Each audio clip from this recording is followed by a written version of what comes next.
Republic for which it stands, one nation, under God, indivisible, with liberty and justice for all. All right. In accordance with the requirements of the open meeting law, please be advised that this meeting is being recorded and broadcast over Lunenburg Public Access. I'll take roll call. We are all here except for Mr. Prokofiev. Is there any public comment from the board? Let's see, I don't know if this would be under public comment or comments and concerns, but I just wanted to address the board about our time schedule for meetings. Would that be now or under comments and concerns? Are you concerned about it? Yes. All right, then do you mind if we table it until then? We can table it. Okay. Is there any public comment from the public? All right, seeing none, we'll go into our first appointment. It's the Unitil Building at 357 Electric Ave, a request for a de minimis change. So we received a request from Whitman and Bingham to perform a de minimis change on the approved site plan at Unitil. I ask you to look at the packet. The front page that you have there is probably the most demonstrative illustration. The flecked area that says existing concrete walk was originally intended to be a steeper grade than it was actually constructed. So I think it was originally intended to be about a 7.5% grade, which qualifies it for ramp status under the AAB regulations. And when they poured it too shallow.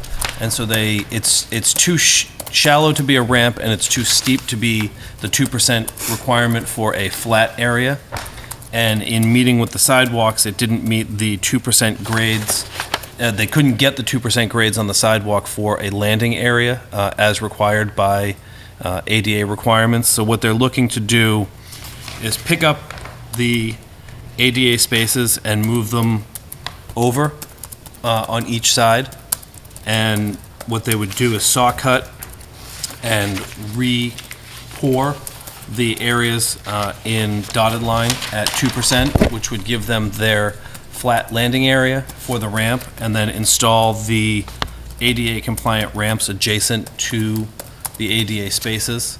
And that would give them the accessible path. The spaces would be located closest to the accessible path and would then comply with ADA. So if you look at the well, I guess it's the fifth sheet, sorry, shows you the approved plan. Two spaces are each 2 in from the landscaped area on both the west and south side of the building. And then if you go back to the third sheet, you see them each shifting. The southerly spaces move up adjacent to that landscape area, and the westerly spaces move 2 spaces north. So it doesn't change the number of spaces, it doesn't change having an accessible path, it just allows them to not rip up the entire concrete ramp and to create an equally acceptable, accessible path with minimal demolition and reconstruction. Does anyone have any questions or comments?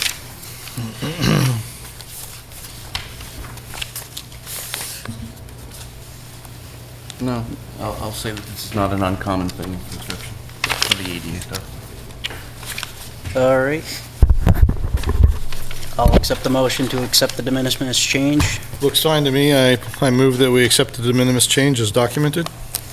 Second. Any discussion? All in favor? Aye. Aye. Aye. Aye. All right. Moving on to a request of discharge of covenants for 2 approved definitive subdivisions. This is off of Northfield Road. That's correct. If you wouldn't mind just identifying yourself for the record. Sure. My name's Neil Gorman from David E. Ross Associates.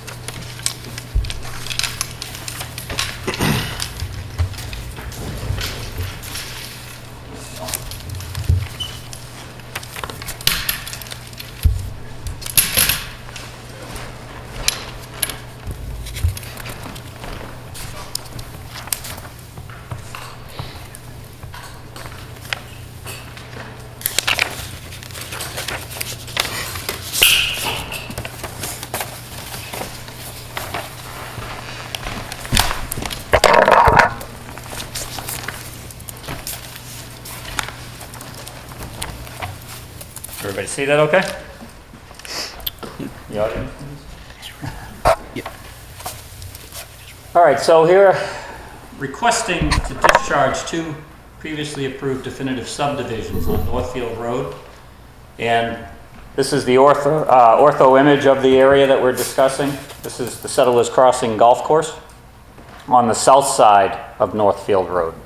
So here's the clubhouse and the parking lot, and there's 4 golf holes on this side of Northfield Road. Highlighted in green is what's owned by the Settlers Crossing Golf Course now, Settlers Crossing. And then highlighted in pink here, this parcel is owned by David and John Saliba. So there's just a quick view of where we are in the world.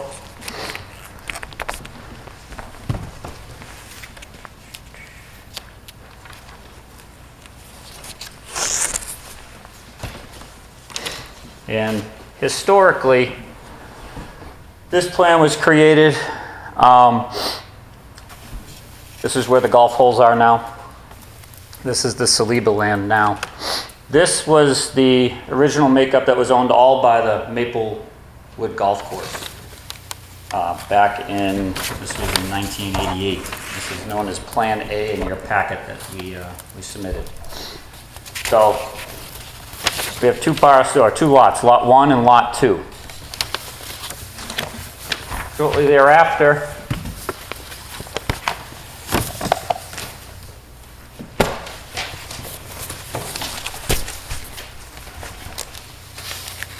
the golf course, Maplewood Golf Course, proposed 2 definitive subdivisions. And to get yourself oriented with where we are here, here's Northfield Road at the top. The clubhouse is across the street. And this is and highlighted in green, is this part of the land here highlighted in green. So this was the Sugar Maple Village definitive subdivision showing a road coming in and then connecting with Blueberry Hill Road over on what was known as Lot 1 on that Plan A that I presented. This plan was prepared in 1988, and I believe it was approved in 1989 by the Planning Board.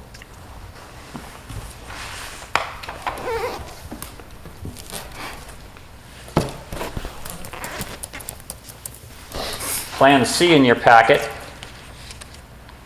recorded at the same time and approved at the same time as Plan B, is the Blueberry Hill Village subdivision, which was on Lot 1, again highlighted in the pink of that initial plan that we showed you. So we're talking this piece of land now for the Blueberry Hill. There's the Sugar Maple Lane coming over from Lot 2, connecting with Blueberry Hill Road, and again that was a subdivision approved in 1989 by the Lunenburg Planning Board.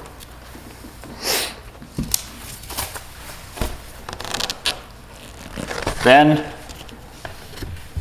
in 1991, the Blueberry Hill definitive subdivision was revised, and from what I can tell, the revision was, you can kind of see pretty clearly here, the property line between Lot 1 and Lot 2 was revised. This line had an arc here and kind of drifted pretty much perpendicular from Northfield Road, where this came perpendicular and angled off at a steeper direction here. You'll also notice that on this revised plan, there's no showing of the Sugar Maple Lane subdivision connecting to this road. So here's the original arc and line. That line was moved over and revised. Which brings us to where we are today. Almost till today. In 1994, this plan was prepared showing that change in the line on this particular plan, showing Lot now 2 is called 2A, and Lot 1, which has grown a little bit from the previous plan in 1988. Everybody with me so far? Mm-hmm. Okay, great. So, if you remember, a few months back we were in before the board and got an A&R approved on Lot 1 for 2 new house lots over on the corner abutting the golf course for John and David Saliba. At that same time, we corrected this line, which was going right down the fairway, as you can see in this plan, of the 9th hole of the golf course. So while creating these 2 new lots right here, this line was corrected in a land swap where the golf course now receives the ninth, half of the 9th fairway, which wasn't on their property, for exchange of the piece of land down here. So that plan was signed by the board in recent time. I also included in your packet the history of the deeds of ownership along the line from 88 to where we are today. So back at the original time of Plan A, it was all under the Maplewood Golf Course Trust, which is Roy Smith. And then quickly go through.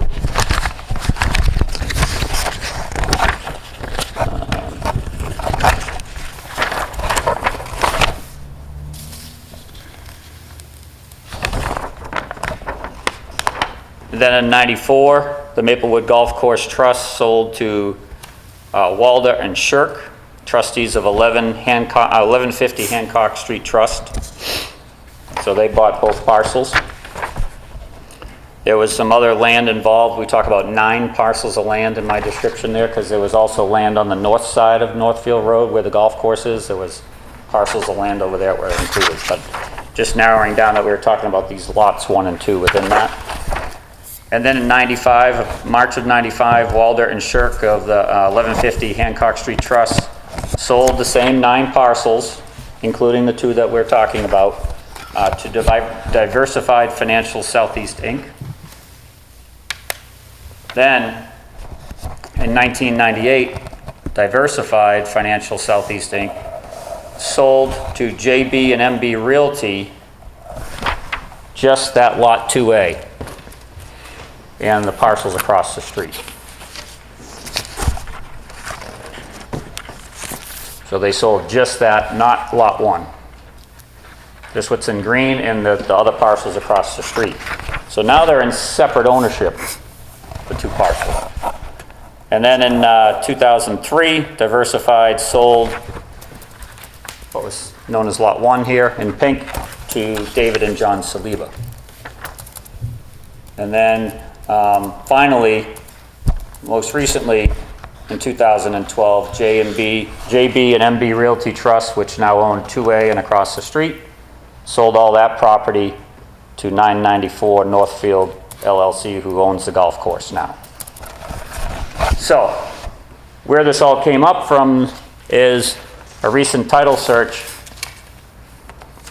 because those 2 new lots that we created right here were up for sale, and the lawyers of the potential buyer of one of the lots did a deed research and title search and realized that these old subdivisions still were on record, and we couldn't find any record or any notification saying that they'd been discharged or rescinded, whatever the proper legal language is. So we put this package of information together, and Adam and Margie were kind enough to give us time to present it to you all tonight and kind of seek guidance as to how to best discharge this, because the properties are completely in different ownership now. There's no intent to build those old subdivisions.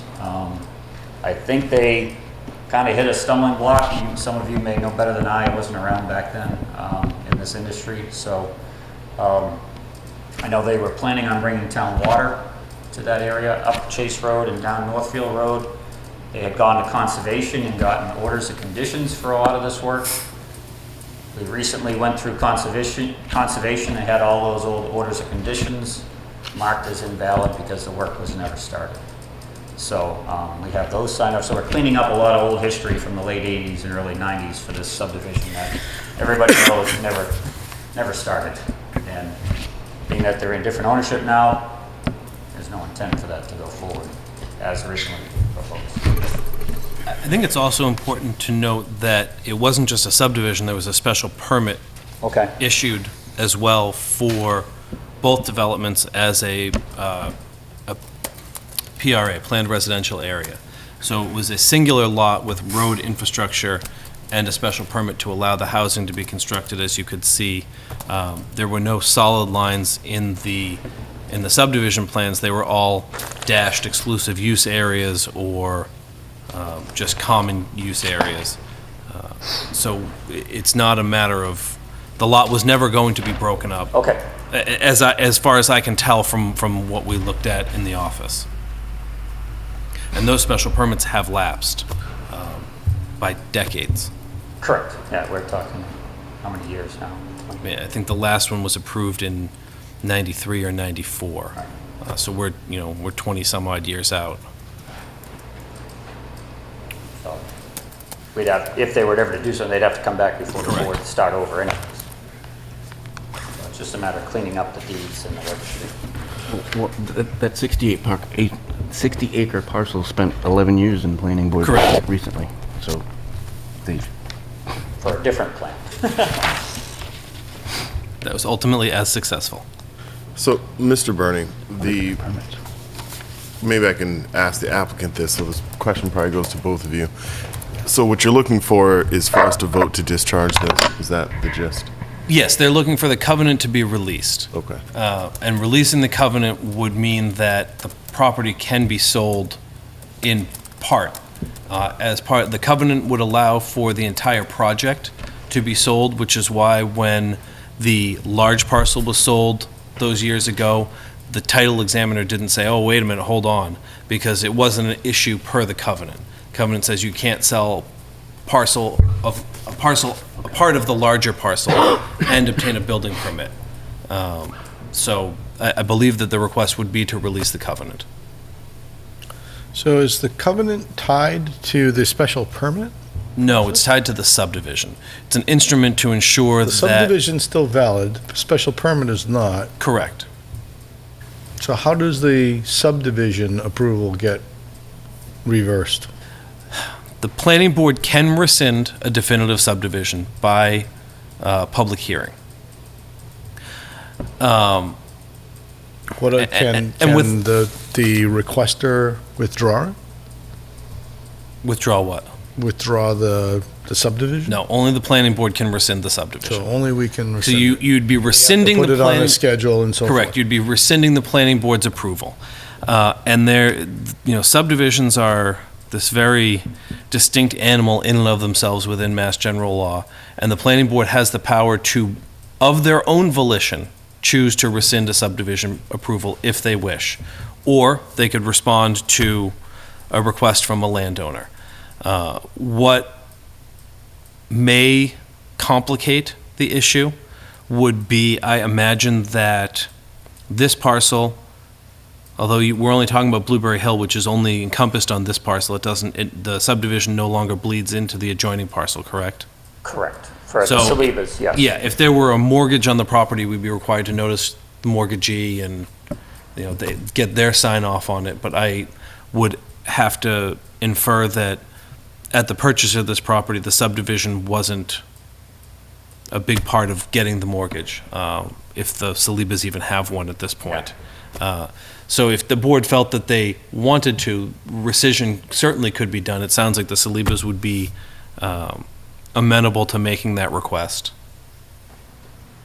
Or just clean it. It would eliminate it. Because in then total. rescinding that would allow for the covenant to be released as part of no Correct. I mean, the longer- covenant could be released anyway.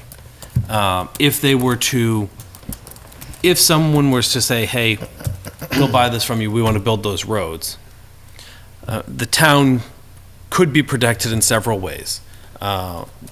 If they wanted to divide the land as part of the construction of the road, they would have to do it through subdivision.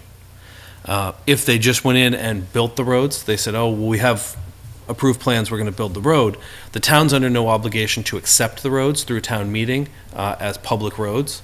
And thus you get into, does it constitute frontage? Can you do A&Rs off of those roads? Can you get building permits on them? So there's some built-in protection in the law. There's some questions that could come from that. Rescinding it certainly does clean it up and just eliminate it altogether. And are you asking for us to rescind it? But I guess, not being a lawyer and only never having to deal with this until now, we're kind of seeking guidance through Adam as to what best, when I talked to him last week, he said he was gonna maybe seek legal counsel on it. And legal counsel said that the covenant can be released, and again, there's very little risk of the subdivision coming back, and the subdivision couldn't be built as it was without special permit. Where the subdivision's only on this single parcel, I guess I had looked at the plan and I missed the elimination of the sugar maple connection. But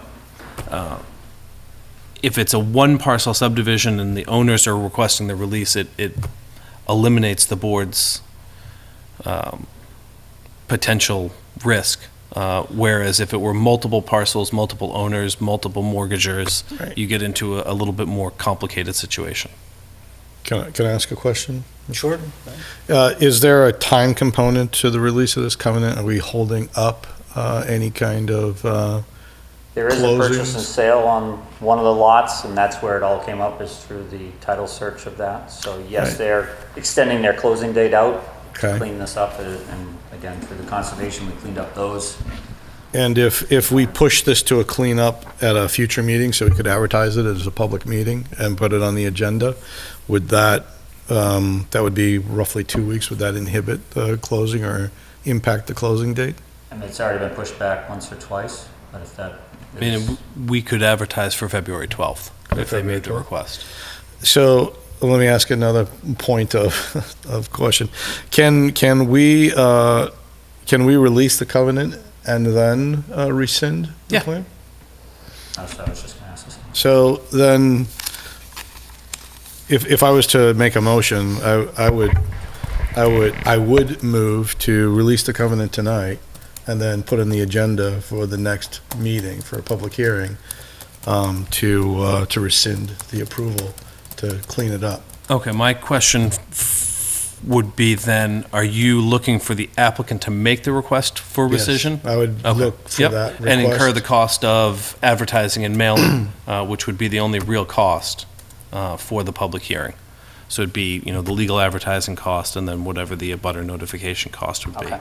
And as part of the request, if there is a mortgage, we'd need any contact information for the mortgager. It's clean, because then Correct. it's off the books and it's not holding up. Now, I have a question, Mr. Chair. Sure. With the A&R, I mean, that kind of adjusted property lines, right? Correct. When there was a kind of a land swap? Not not a land, well, yeah, it was basically a land swap, right? There was the creation of 2 new lots, and then 2 pieces were swapped, one for one, Yeah. independent of the 2 new lots. So would that in and of itself change then this subdivision plan? Because now you're talking different boundary lines You and, mean like the eligibility under the bylaw? yeah. Yes. Well, it's not, there's no lots in the subdivision. So the subdivision is just roads, essentially. So it does alter the subdivision plan, but where the authority to construct any dwelling units rests within the special permit, and the construction of the roads and infrastructure rests within the subdivision, unless they were to remove a portion of where the road was in the land swap, that right-of-way would still exist. It would just, it would get in the way when they went to build it. There's innumerable situations like this where a subdivision exists on land, and it just kind of exists over time, and they just chop it up, and what ends up happening at some point is either something like this, there's a covenant that was never discharged or, properly found, or some surveyor goes out and says, oh, well, you've got a road through here, you can't put your house here because it's technically a right-of-way that's recorded, and then it starts this whole process again. So, rescinding it really cleans all that up. I don't think that the land swap would invalidate the roads. It would just cause further discussion when and if someone came back and tried to reapply for the special permit. I would say, 30-some-odd years on, it's probably unlikely that anybody's going to try and resurrect this. But if they chose to do so, they would probably be issuing a new subdivision plan anyway. Correct, and which we've seen. Highfield Village spent 10 years trying to put a road through here. These roads appear to be 50 feet wide on the layout, but I would imagine that the road profile is substandard to what we require today. So if someone said, I'm going to build them to this, the planning board, if they felt that it was something they wanted to endorse or dissuade, they could say, listen, we're not going to support acceptance of those roads because we don't think they're going to be built to the appropriate standard. We want them built to this standard, and then they get into the modification and they're back in front of you anyway. Okay. So there are some tools if you don't want to go through the decision or the applicant's unwilling to, that protect the town. So on that point, can I ask one more point of order question? Can I move to release the covenant and have a condition on it? Because what I would propose to do is to release the covenant with a condition that the owner requests the rescinding of the pre-existing subdivision and covers the cost of advertising. And upon execution of that, we would release the covenant. And that way, we're covered for the public hearing to clean it up, as opposed to going forward with releasing the covenant, and then if they never come back to request the rescinding, we're left with the mess hanging out there. Can I do that? I've never seen a covenant released with a condition. I guess you could make the motion in that way, and what we'll do is we'll drop the release, and once we have the request and whatnot from Ross Associates, we'll let you guys know to come in and sign it. Sure. I mean, I don't, it sounds as if this landowner is, willing to just move forward and kind of get this stuff done, but you can certainly make that motion in that way. I don't think that. Okay, I'll give up the floor if anybody else wants to talk on this one. What's the benefit, Mr. Chinnis, of, not the benefit, but why release, if to fully clean it up, it would be for them to request to rescind this subdivision plan. So what benefit is releasing a covenant today without? Sir, if we release the covenant on the condition that they request the rescinding and pay for the advertising, then they can go to closing with the covenant released before we have the public hearing. So I think, Otherwise, they would have to wait for the public hearing. in theory, Ross could come in tomorrow with the letter, the cost of advertising, and the envelopes. We could have the covenant release drawn up. You guys could stop by at your own leisure over the next week, and he could be recording that before February and already have the advertising in place for the hearing on the 12th. Got it. Deeds update typically It's just a time the end of the basis. month or the beginning of the month, I think, anyway, right? Yeah, I know they pushed the closing date back, I think, to the middle of February, so it depends on how long the paperwork from the 12th meeting, does that have an appeal period, or does that? It does. that would I bump mean, it all the way it's up. like anything else. It's 12. Why couldn't we do the 29th? Because you need 2 weeks of advertising. Oh, all right. Because But if- it's all right, it's that's a next public Monday. hearing for a Okay, subdivision. yeah, But in theory, if he walks this through the process and they're aggressive about it, he could get it on the books this month. Even though The we won't- release, yes, The yes. release, But the So rescission, it But the basically rescission would just come Yeah. later. off the closing. much later, yeah, I'm just And saying, it- but that's why we would be in favor of the release first, so they could continue on with the closing. But I think your think it was- motion is intended to not slow the process, but also clean everything up as clean as it can Got it. possibly. Ensure that it cleans gets up. cleaned I up. did speak to one of the potential buyers today, and they're anxious to purchase the property, so I tend to agree with Ken's motion. What's the vote threshold here? 3 or 4? 3? 3. So we have a motion, do we have a second? Well, I haven't motioned it yet, but Okay, sorry. I will move that we release the covenant on the condition that the owner requests rescinding of the pre-existing subdivision and covers the cost of advertising the public meeting for the rescission. Is there any more discussion? Seeing none, all in favor? Aye. Aye? Aye. Aye. And that's it? Yep. Excellent. There you go. Thank you very much for We'll your drop time. that paperwork, Appreciate and when you get that request and stuff into us, we'll get them to come in and sign it. Thank it. you. Great, thank you very much. Alrighty. Moving on to board discussions. At the request of resident Mr. Cole, we put it on the agenda to discuss the possibility of modifying our sign bylaw. Everybody has a copy, I believe. Yes. So I guess the discussion we want to have today is whether or not we want to open it up for modification. And if Mr. Cole has anything he'd like to add or participate in the discussion or say, then you can reiterate that.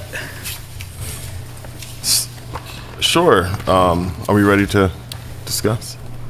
Did we seek any advice from or any opinion from our zoning commissioner?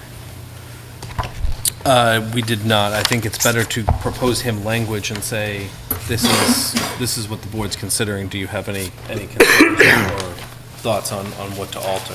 Okay. I mean, I think it's sort of nebulous to say, can we change this, and how can we, I mean, he Well, would say, we- yes, we you can can change change it. Or you can propose that it be changed. And this is somewhat, well, used to be at the top, one of the top of the priority list for our bylaw modifications, but then we had a few things come up that we need to deal with first, so. So if you have a comment, you can go right I ahead. do. So, I want to make a general comment first. One of the things that, I really,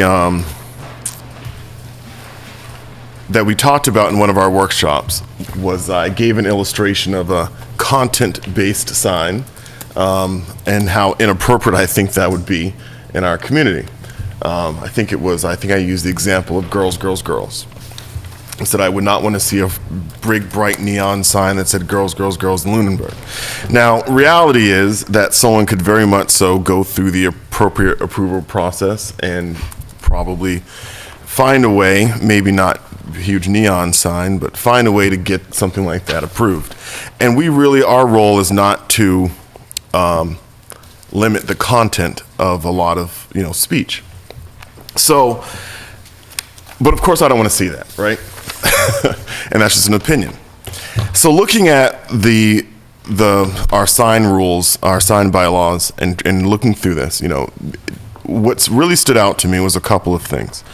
And signs permitted in all districts under the new format that's handed in our packet today, this would be under B2, B1A, excuse me, in which one non-illuminated identification sign not to exceed 3 square feet in area or 8 feet in height from average grade, et cetera, et cetera. So basically, if you put up a sign that's not more than 3 square feet, it's something that is allowed. And then looking at the next page in this, which now we're on C, in which we're going into the maximum areas. Throughout all the residents in town, the maximum area of a sign for the resident A, resident B, the outlying, it's all 3. So if you own a home in Lunenburg without permission, you can put up a sign that is 3 square feet. And that is the most that's allowed anyway. Now, when it gets into limited business residential, that's where you see that increase to 9.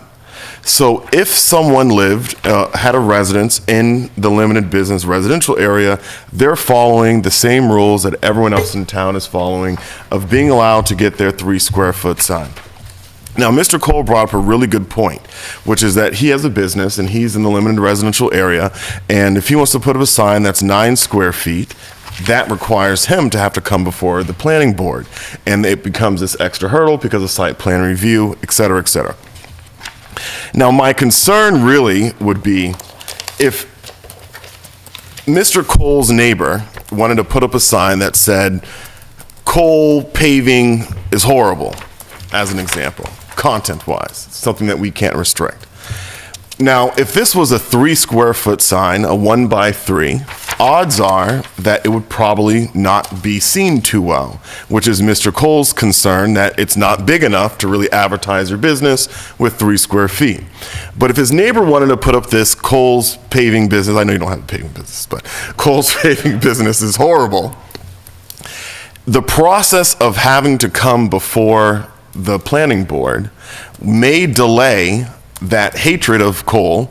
And so by the time he goes and fills out all the forms and comes before us, he may in fact change his mind that he should not be putting up a 9 square foot sign that is bad mouthing Cole's business. Now I'm using this as an example to say that I think that size of signs does matter. I think that it's clear that to properly advertise a business that you do want to have more than 3 square feet. But on the other side of it, what I would hate to see is people in the residents who are living in a limited business residential district being able to put up a 9-foot sign that could very well have a message that is more visible than it would be, and possibly content-wise negative, but it would be, to me, in direct competition, or it could, I don't use the word competition.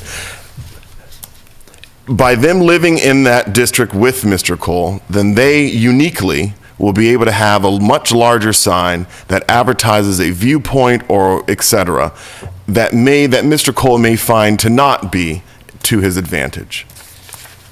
So how do we then create this, this exception? If we go ahead and say that if you live in a limited residential district that you can, like everyone else, have 9 as your maximum, and that could be approved by the building inspector, that really concerns me, because I would like to see people have to put in a little bit more of a delay before putting up a very visible sign. All right. Mr. Cole's in the commercial district. The north side of 2A in that area is commercial.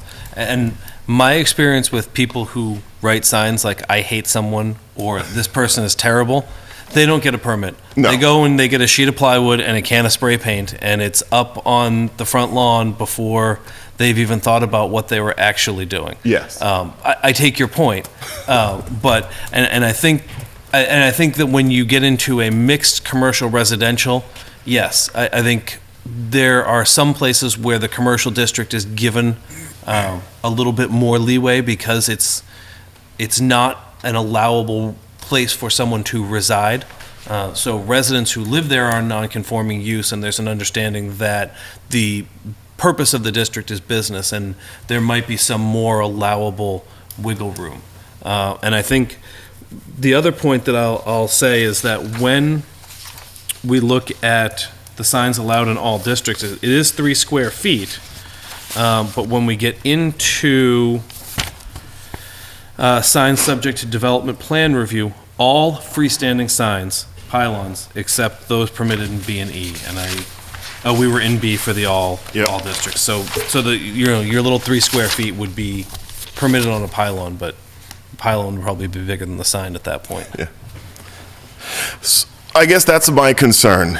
So I really strongly support this 3 square foot limit, because I think that, yeah, you're absolutely correct that anyone can go down to Walmart and get a 4x8 and put up a sign that says Cole's paving business is horrible.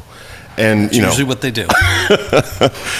But if they wanted to mount it, if they didn't want us, or someone kind of being able to more easily contest it being there, my real concern is, if we simplify the process to allow people to have signs that are bigger than 3 square feet without having to go through an approval body, that we're opening a door in areas that are really allowing businesses, right? Because we're really focusing on the business area, that we're opening the door for maybe negative opinions to get equal advertising room.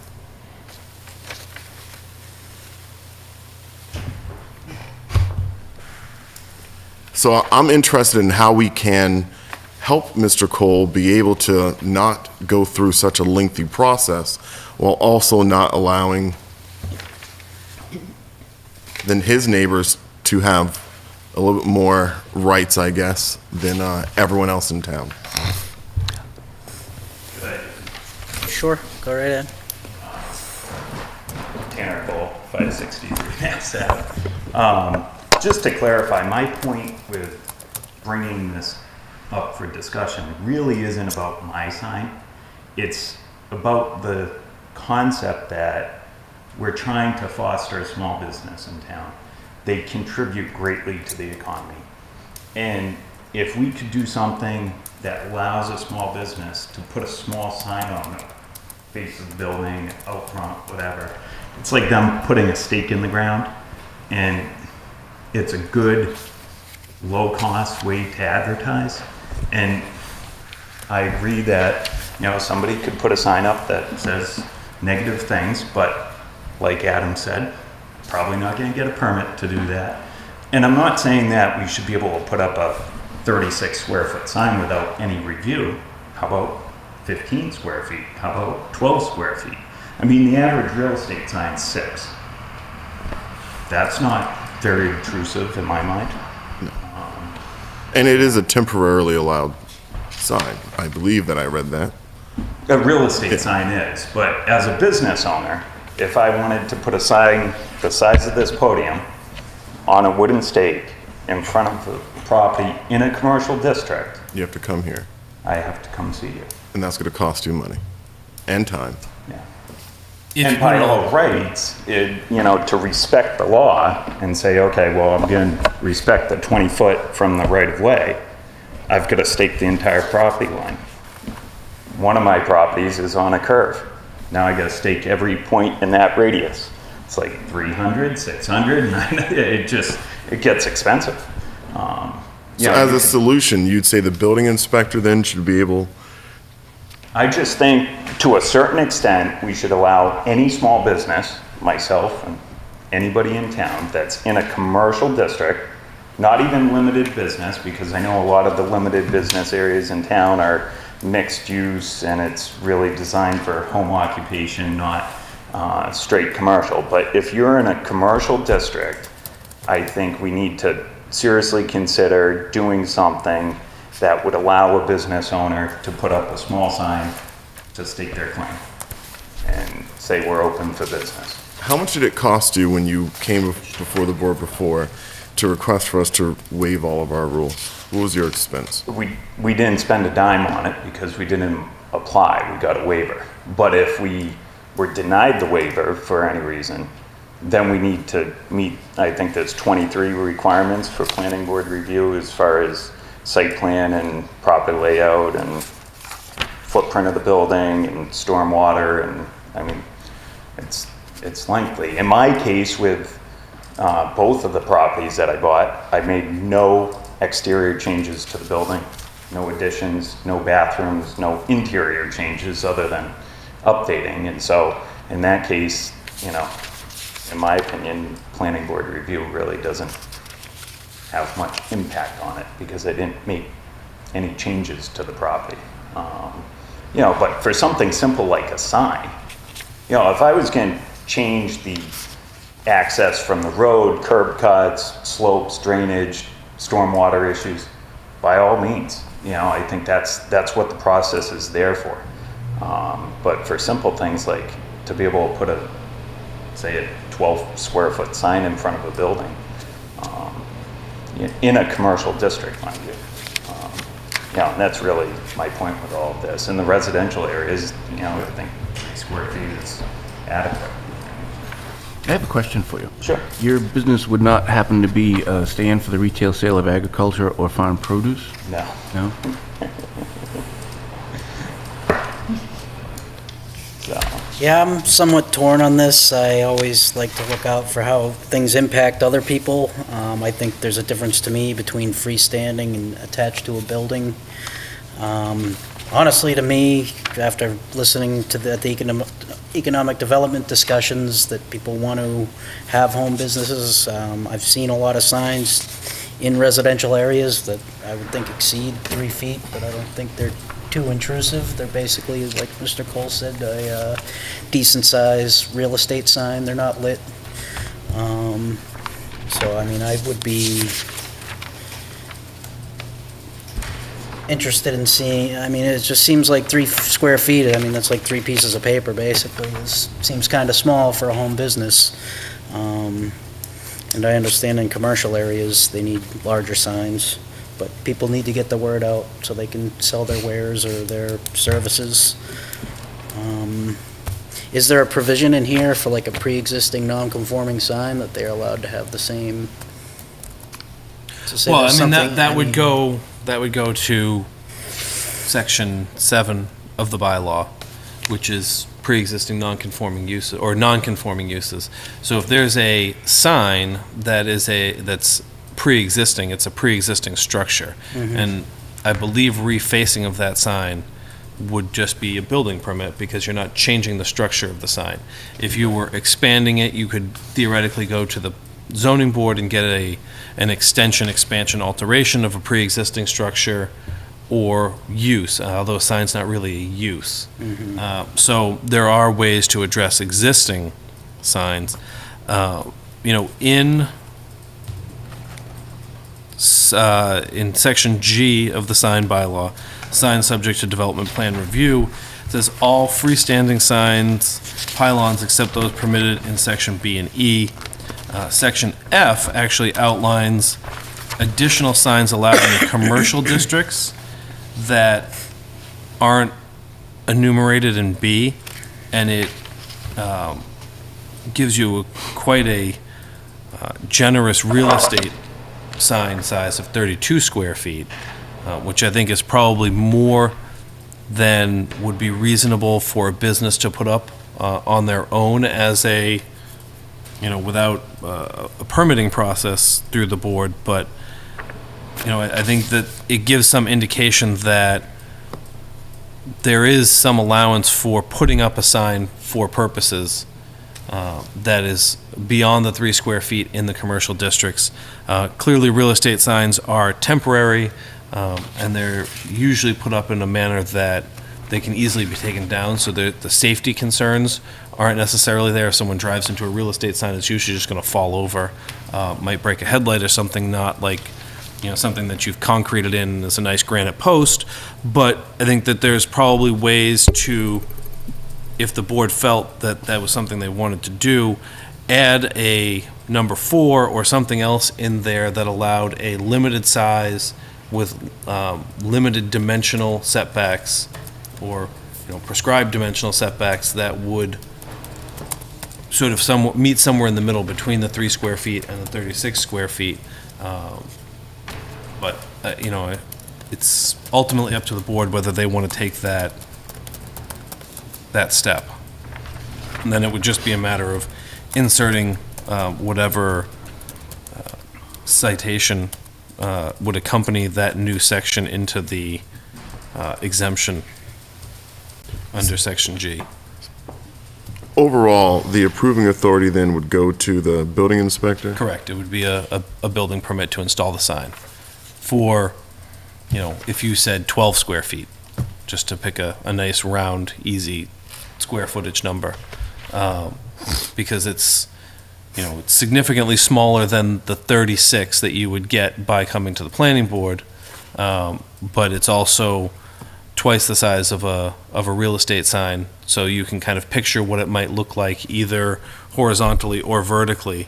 And even if you said, we want that then set 25 feet back from the property line instead of the prescribed 20 feet, not to exceed, 36 inches in height, or not to block the vision between 36 inches and 60 inches, the generally prescribed sight triangle that you would, or the sight height that you would see for someone pulling in or out. But anybody can put a sign on a building without coming to the planning board. Those sizes are prescribed through the bylaw, and it's just a simple building permit. And I understand freestanding signs tend to get more play, and they're easier to see coming from both directions. I understand why people want them, but if someone said, that's not big enough, they can then say, well, I can put this little dinky one, and then I can put something bigger, so at least something grabs some eye. Yeah. With right now, all these, there's a lot of, our bylaws are not always so crystal clear, but Especially this one. I think this one's pretty good, actually. I think this is a good bylaw. But no, what I was going to get at is what you have in here, though, is you have a lot of opportunity through the public process for the neighbors to come in and see this plan and to say, well, even though this may work for them, for me, this time of the year, I've been living here for a long time, and this is a problem, right? So I think that taking this out of the public forum and putting it into the approval process of one person, you really lose out on the impact, or the voice rather, of the abutters. So how do we still include abutters? The residents wrote this bylaw, so how do we still include abutters in this process? Kind of here, which there's not really going to be a formula that works because signs are just so different size, shape, where they sit. Again, I like to encourage, I think he makes a great point that we need to encourage small business. But it's just tough because there's not a formula that's going to work because every one of these is going to be different. And whether they abut, I mean, for me, it's if they abut a residential, it's different than if it's in a commercial district. Well, I mean, But I also think should be room for compromise as well, to say if you're, the bigger the sign is, the further back from the street it should be. But again, boards change and employees I change. think we could set a limit around the dimensions that would indicate a couple categories of signs. Like you say 12 square feet, that could be, 12 feet wide and 1 foot tall. You wouldn't want that, right? But you could probably specify 3x4 or 4x3 or something that gives some dimensional guidance of the ratio of height to width that has to stay within the 12 square feet purview, unlighted sign, and characteristic of some design standards or something like that. You could put a little clause together that I think would be relatively accurate in describing what you could put in without a review. And then if you don't want one of those cookie cutter signs that we say are allowed, and I'm thinking more commercial district and maybe limited business as opposed to residential. I think residential, Well, 12 feet would be too limited big. business residential kind of plays together because it's one district. From the center to Chase Road on the south. All right, well, let's start with commercial. I was gonna say, I think commercial is Commercial, I would have really no what- problem with a 12-foot sign, a 12 square feet sign. And I think we could define some standards around that would give a reasonable amount off the street and a reasonable size sign, and would encourage the ability of businesses to be able to put a sign out for their business without having to go through a big approval process for one of these cookie cutter signs. And then if they want to do something more elaborate with lights and the whole 9 yards, well, then you follow the standard process and you come to a review. I think in the residential area, 12 feet would be too big. I think anything bigger than a standard real estate sign, I don't think I would approve. Because again, those are the signs tend to be closer to the road, because they're like little, Ken CPA and computer repairs, at the end of my driveway type of sign. And so it would have to be something small enough and temporary enough that if someone slid in the road and drove into it, it's not going to do anything, right? It's just, it's going to get knocked over, so to speak, as opposed to cause some serious damage. And I think with that, we could come up with a cookie cutter pattern of what it would look like and how it was fastened into the ground, like, just a staked sign or something like that, as opposed to concreted in with wood posts. And those cookie cutter designs for residential and commercial could be a clause in here that we say meets the is pre-approved by the planning board, and any diversion from that standard or design, you'd have to come for approval. Do you think that would work? Because it seems Yeah. like it would solve the, I don't even, solve the Set a concern. benchmark, and Yeah. if they exceed that, I don't know Right. that you even need to go into the residential portion. I think, if you start with commercial as, let's see how it works, and then if you feel that people are crying out for these other signs in other areas, then the only reason I said residential is because I do see signs in residential area for home-based businesses that do violate the actual bylaw. And it would be nice to have them not violate the incorporate them in. bylaw, just so that it's a compliance thing. And I agree with you, I see them all the time, and they don't bother me at all. But technically, they are a violation. But we have a lot of signs that are violations in town. some of them may be pre-existing. Some of them are brand new this week, too. That's true. There's something for, other than signs, like mailboxes or any kind of structure in their proximity to the bylaw, like, I don't think mailboxes are. okay, because I know, well, I just see some that have big, I mean, they're way more than 3 square feet, they're masonry. Oh, yeah, Mailboxes. mailboxes aren't a sign, though. Right, but I'm saying if that's allowed, I can't see the difference between that really and a sign. If it's far enough away from the, I know mailboxes need to be up against the road, and then I see people with like covered bus stops that are right at the end of their driveway as well, so.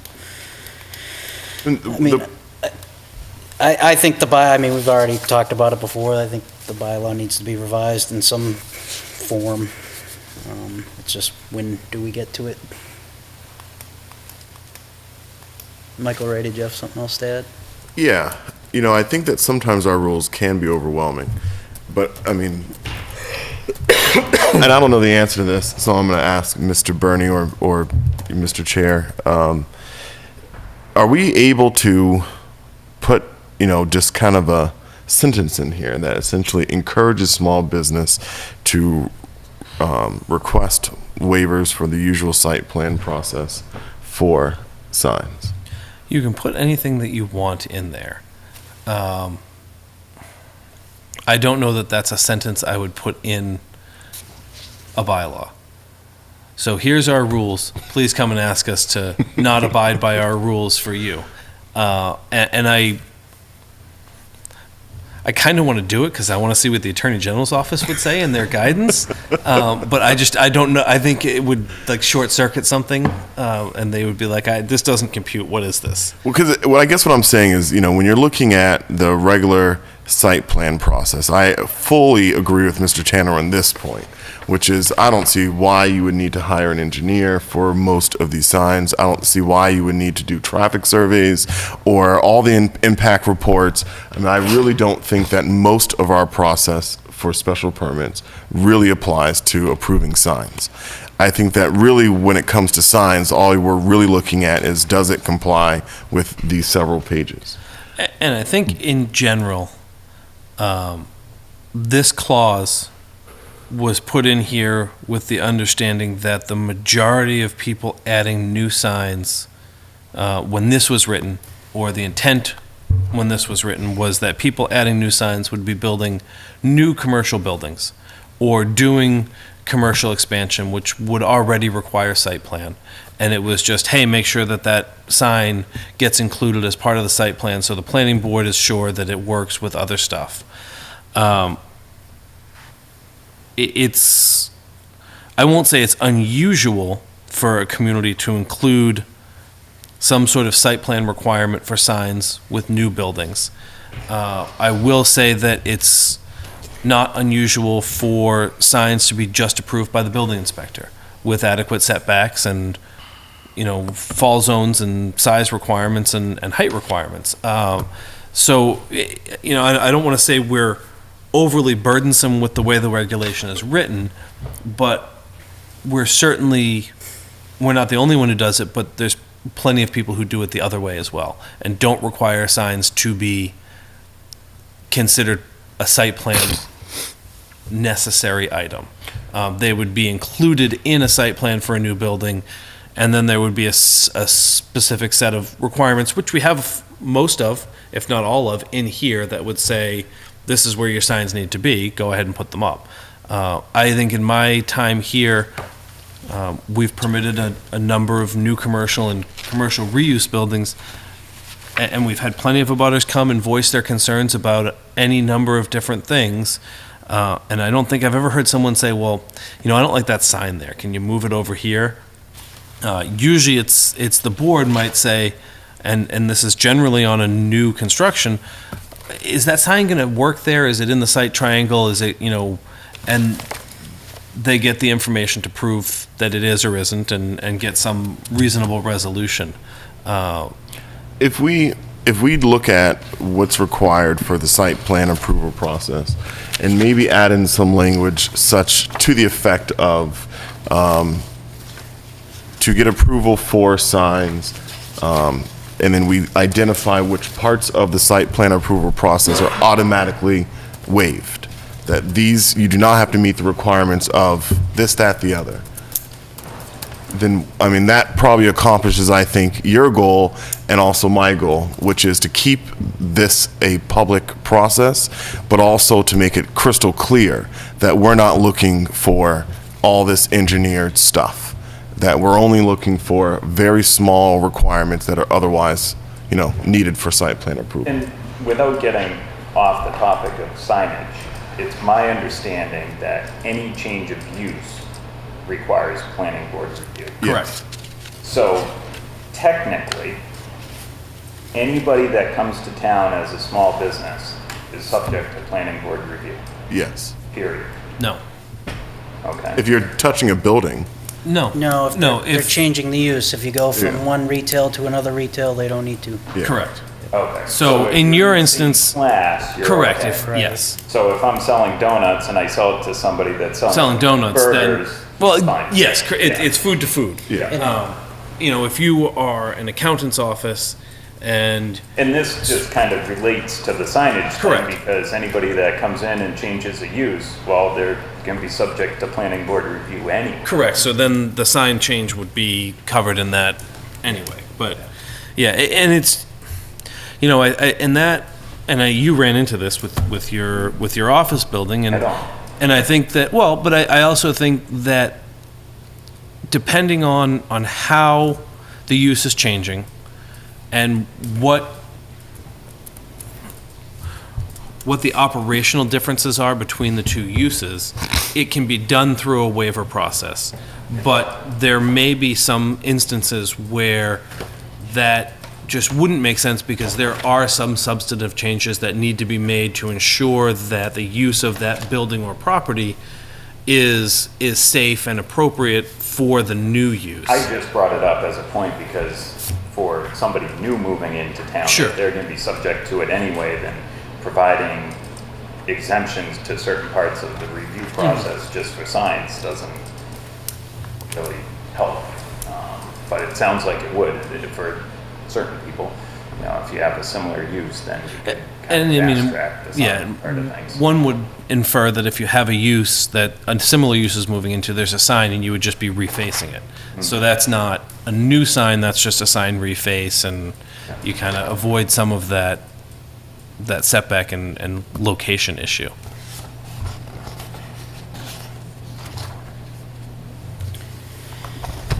So I guess, where do we go from here is the question. I believe appreciate you Dave's- bringing it to our attention. Oh yeah, Mr. Prokofiev did actually provide a statement, so he said he isn't here because he wasn't feeling well, but on the subject of signs, I think it is completely in line with what we're trying to accomplish with clearing up the bylaws and streamlining the process to have a standard sign which does not require approval if it is a certain size and type. Taking an unofficial survey along 2A, electric in the center, I see there is a typical type of end size that we could allow. A freestanding ground-mounted sign similar to the Ritter Building sign. They are typically about 3 feet high and 4 feet wide. Haven't measured, but suggest we do so at some sort of informal survey of the area. Mounted perpendicular to the roadway and between two posts or suspended from a signpost and arm. I would prefer ground-mounted or frame-mounted lighting, and that there is a requirement to shut off the lights by, say, 9 PM without a special permit. I could get behind something like this, David Prokofiev. So, I'm always encouraging of small business, but again, people on boards change, and my viewpoint might not stand for long if there's 4 other people that disagree with me, so. So how do you, it has been a topic of discussion to I would suggest that we look to amend the bylaw with some cookie-cutter, pre-approved sign template language and add those as subsections within the sign bylaw. And then we would have the opportunity to have a pre-established fast track of a standard vanilla type sign.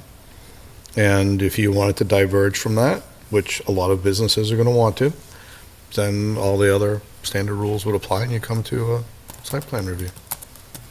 Do you feel we can do that without overhauling the entire bylaw at this point?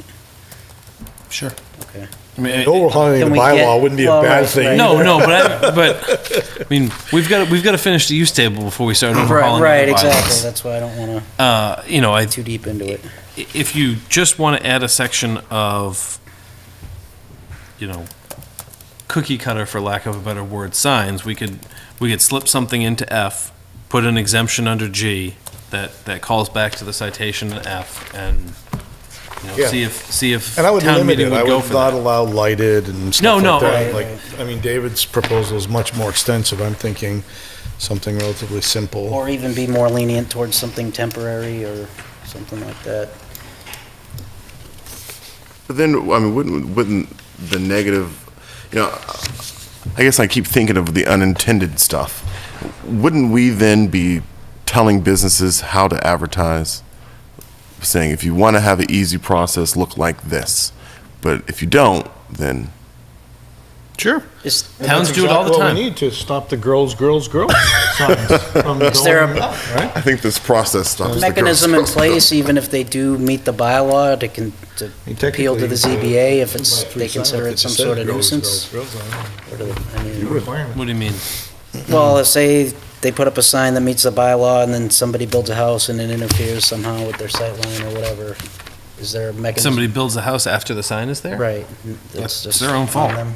I mean, they're coming in after. They're, you know, the other use is there. You can't expect the developed world to move around you No, because you no, want to I have that bay understand that. window or, but.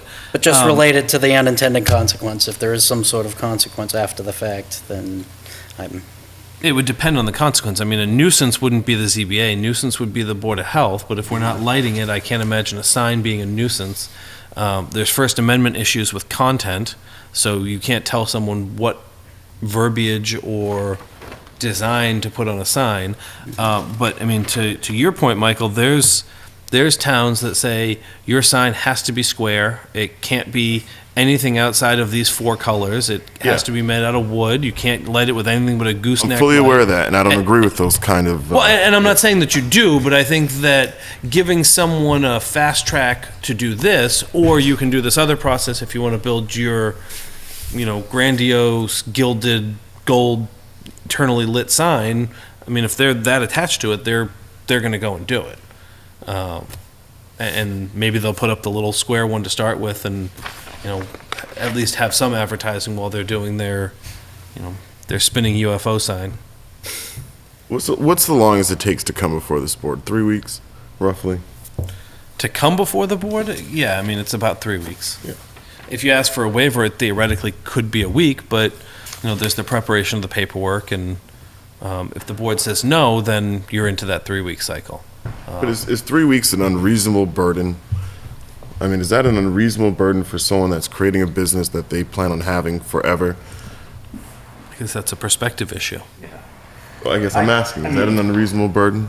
I mean, as a business owner, I just look at it as one more thing on your plate, you know?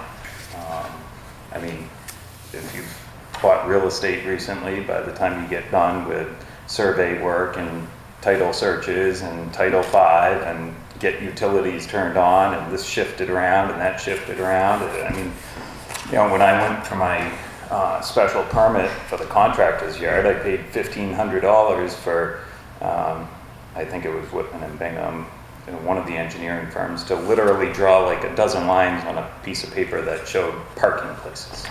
Yeah. And it was an existing contractor's yard. It was a contractor's yard since well before zoning.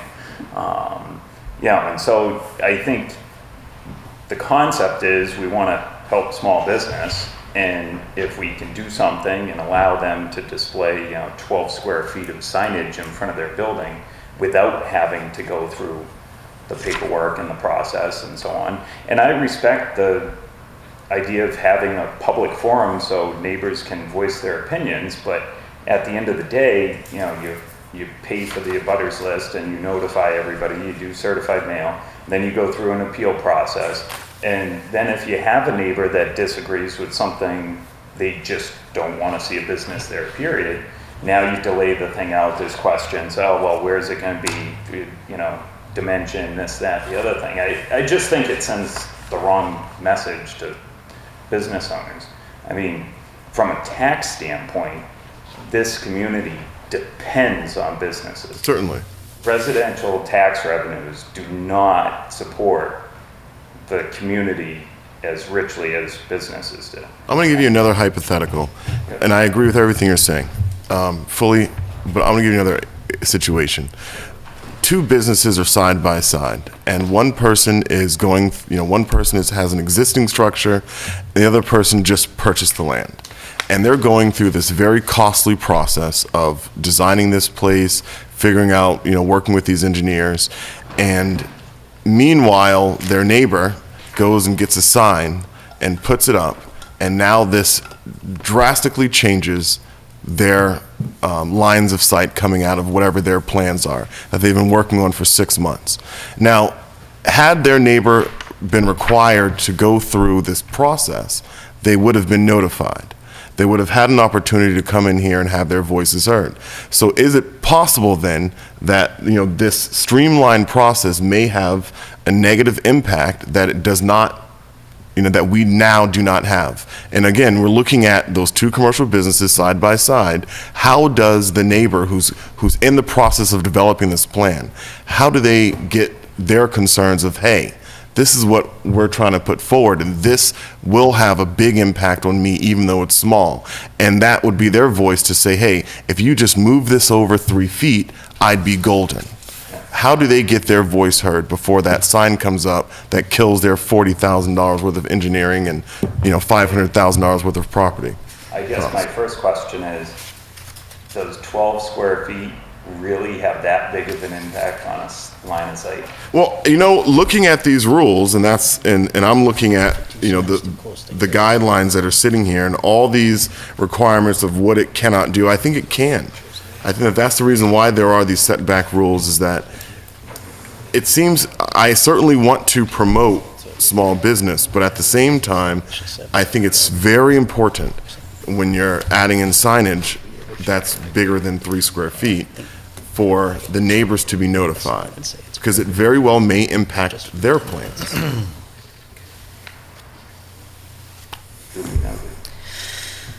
All right, so we can't stay on this forever. I'm of the opinion that we can make some modifications and find a reasonable compromise that satisfies everyone's needs. I think Michael Ray is not of that opinion. No, I'm of the opinion that we can add in some language here that basically says, if you're coming for a sign, then looking at site plan approval, rules A through whatever are not applicable.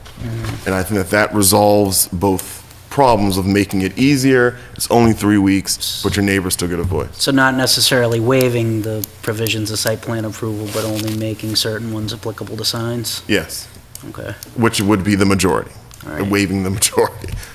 Well, Mayor? Yeah. You're up. So I'm looking at C, maximum area, where they go into all the classifications, Class A, all the other things. Why couldn't we just strike the "and all applicable provisions for development plan review" and add in here maximum area of freestanding sign?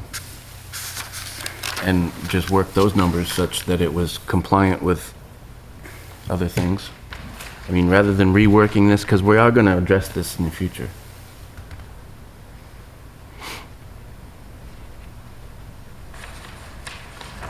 Maybe substitute it by review by the building commissioner or something, rather than having them go through the...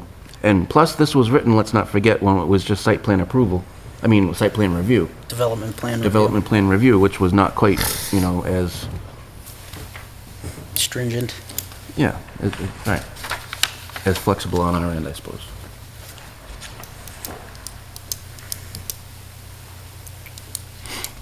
All right. I That's don't my understand two what your proposal is. So you're saying strike, well, but if we strike that doesn't eliminate G, which is signs subject to development plan review, all pylon signs, or all freestanding signs.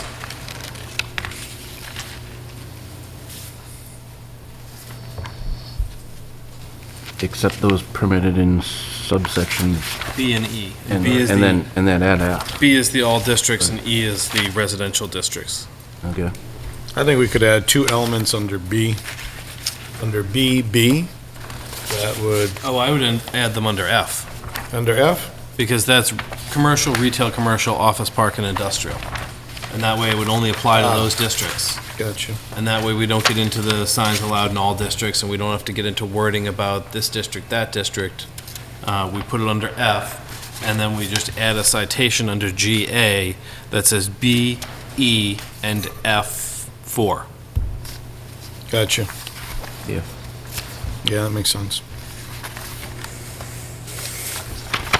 F4, says Yeah, it does. whatever it says with whatever sub-points it would say if the majority of the board So the wants only to one that I would propose. add then under BB would be worded almost exactly the same as BB, except pertain to home business.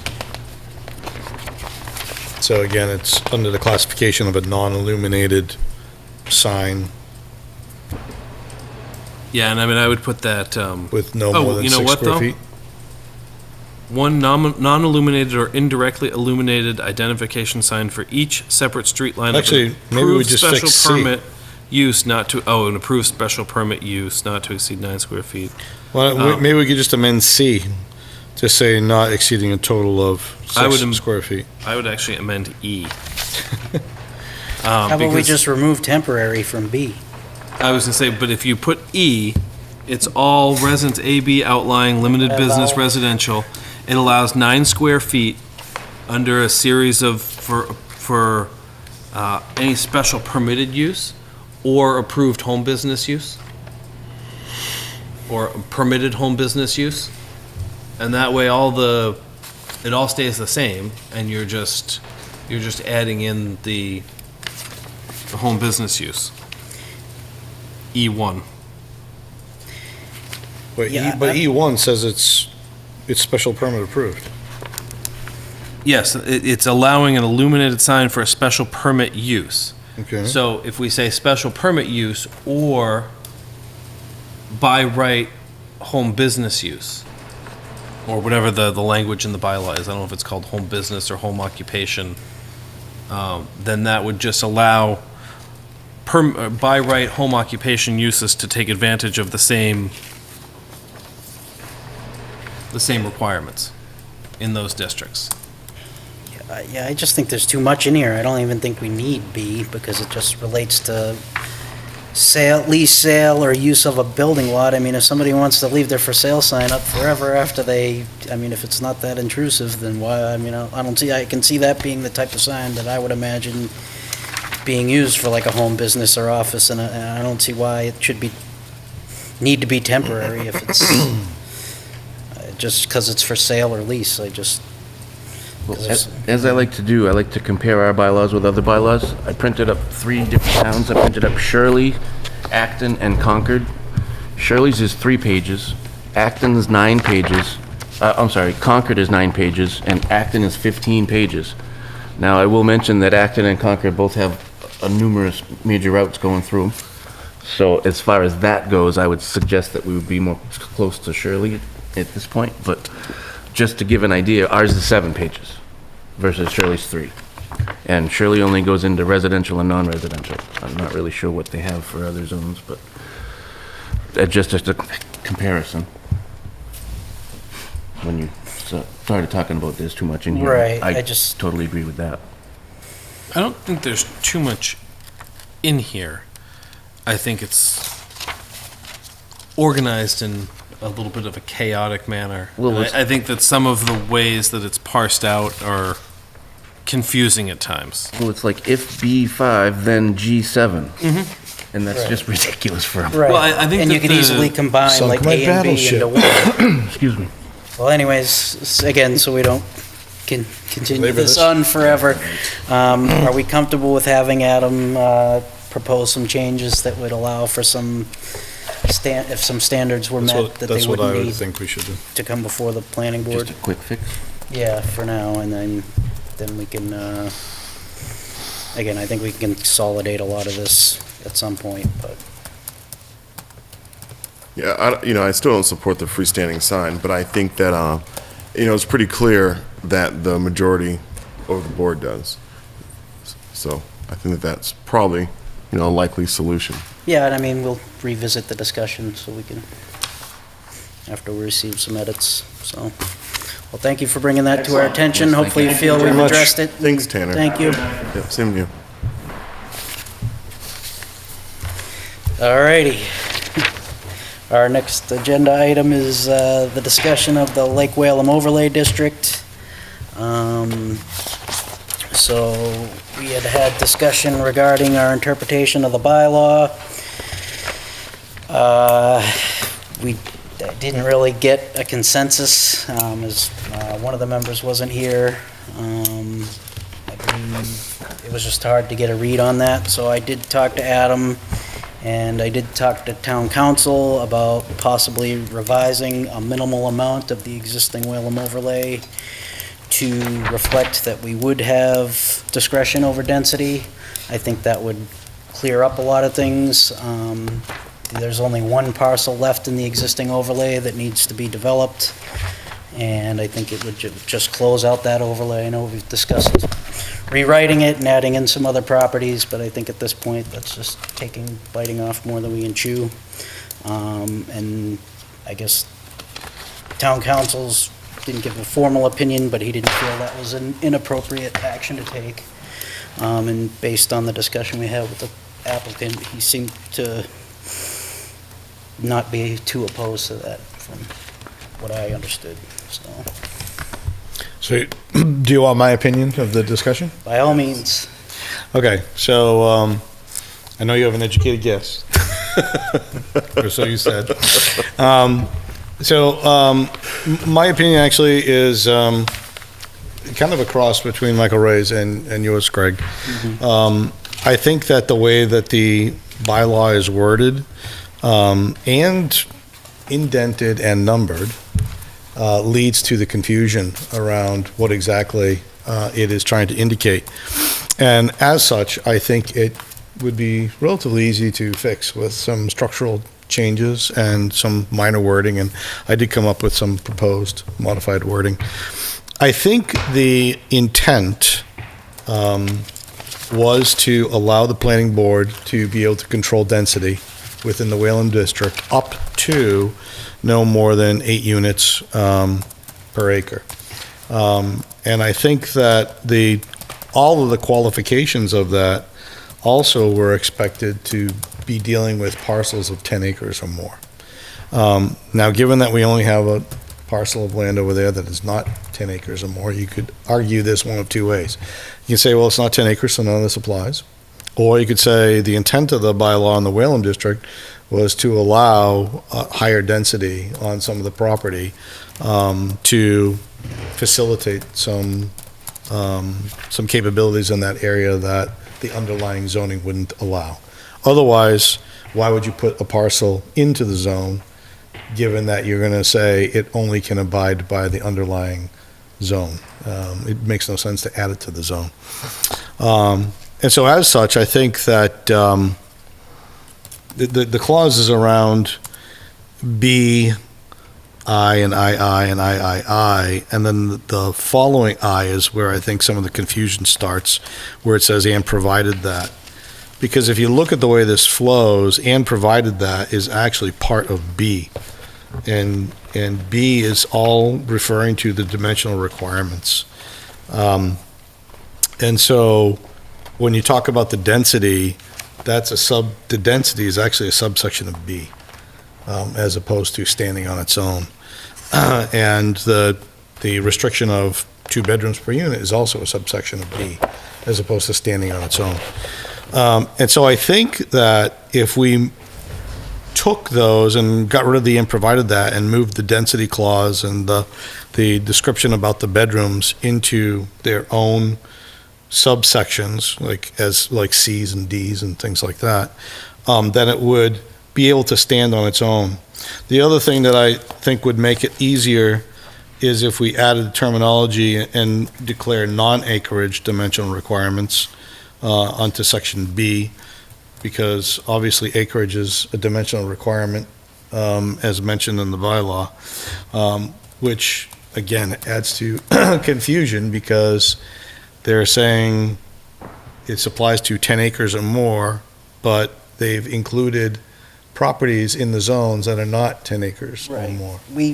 There's actually 11 properties we counted in the district on the overlay, and I believe only one is 10 acres or more. Right, and that was Michael And some go Savageau's down to less than argument, a half an acre. is that if you interpret it as only applying to 10 acres or more, it's essentially creating what he called spot zoning, meaning you created a zone, but you worded the overlay such that it would favor only a single owner in the zone, even though you included other properties. So I think the intent really was to allow higher density on all the properties in that zone, as opposed to just single out a single property.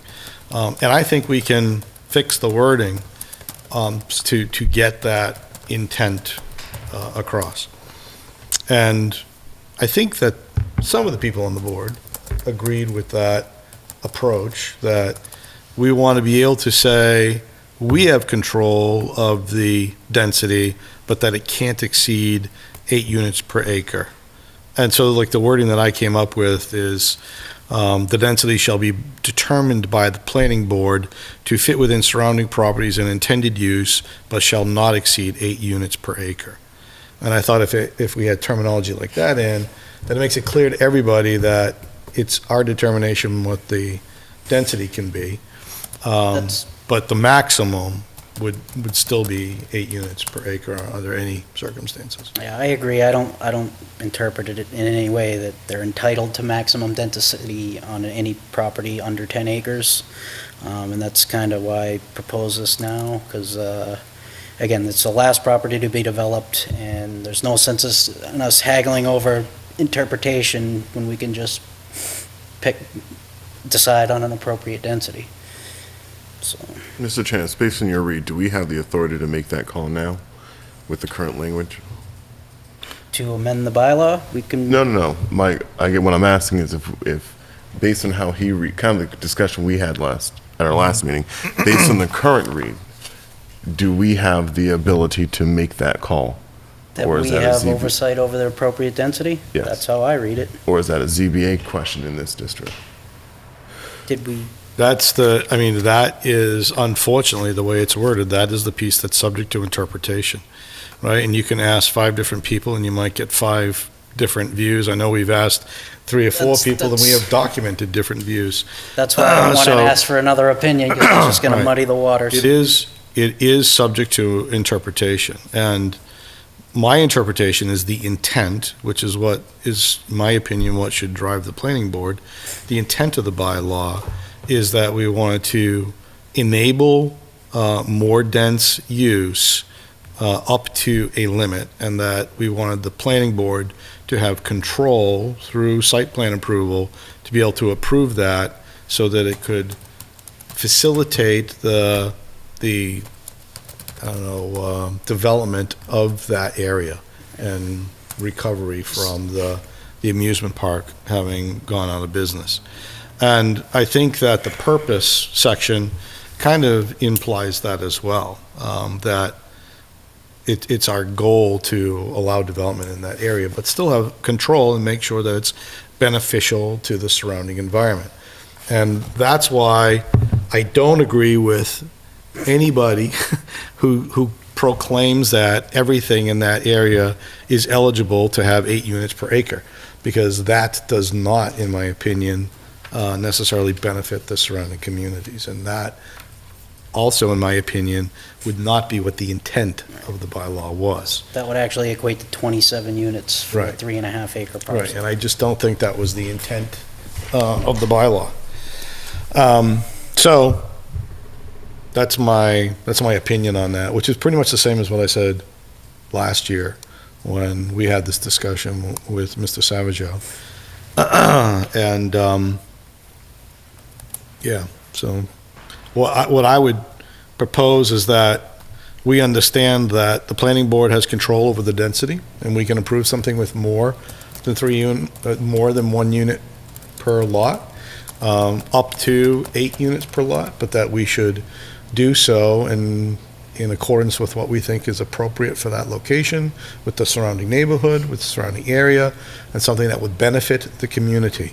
And I think that that is up to the planning board to make that determination as to what we think is the best thing to go there. And I think that was the intent of the bylaw. And I would like to see us also, as part of our bylaw effort, reword this to make it clearer if we can't strike it completely.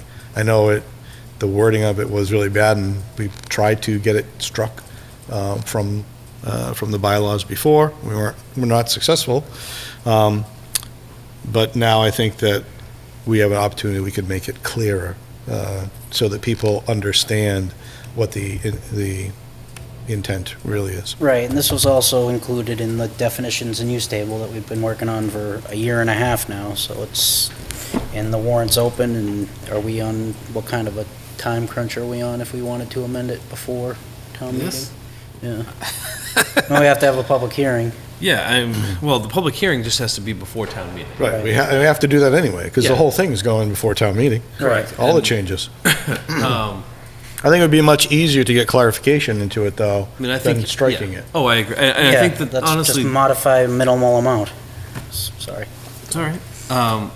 I think you have to have everything ready to go for mid-February at the latest, so that you can get other people giving input. I mean, I would expect early April would be a reasonable time to have your public hearing, but the language needs to go into the warrant, and if you make changes at your public hearing, then you have to amend on the floor, unless you don't make changes at your public hearing, but you also want to get building commissioner, the zoning board, and anybody else who might have to deal with this, their input once you have a Town final council. document. And, well, yeah, it clearly has to go to town council.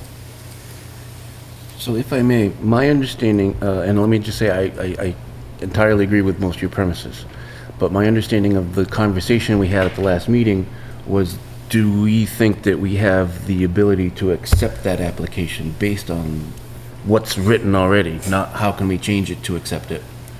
If I'm mistaken. That was the conversation prior to the applicant's representative standing up, and he stood up and said, if you think you need to change it, we would be willing to wait for that, was my recollection of it, is they said, you know, if you don't think that you can do this, is there a way that you think you could clarify that so it met what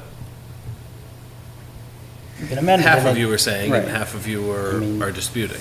We can amend it at any time we want, but we got accused of being actionable the last time, and I don't think that is the case now. I think we're trying to make it better so that we can accommodate everybody, Yeah, I agree. so. Well, I support your proposed changes, Mr. Chinnis. I still don't think that we have the authority to, accept the plan or make a decision on it. I think we're stuck with a limit of 3. But I think that the wording, if it was improved, then I think it becomes clear. So I fully support Mr. Chinnis's recommended changes to this. Do we need to take any kind of a motion on that, or? So would you like me to write up my proposed changes and Yeah, send send them? them to me, and when, I'll have them inserted for next week. Do we need a motion that we want to amend the overlay bylaw for town meeting? No, or it'll be part Okay. of, I mean, it's in what you're already doing, Right. so. Yeah, because we're changing it all over the place. Right, Yeah. so, all right, well, thank you, everyone.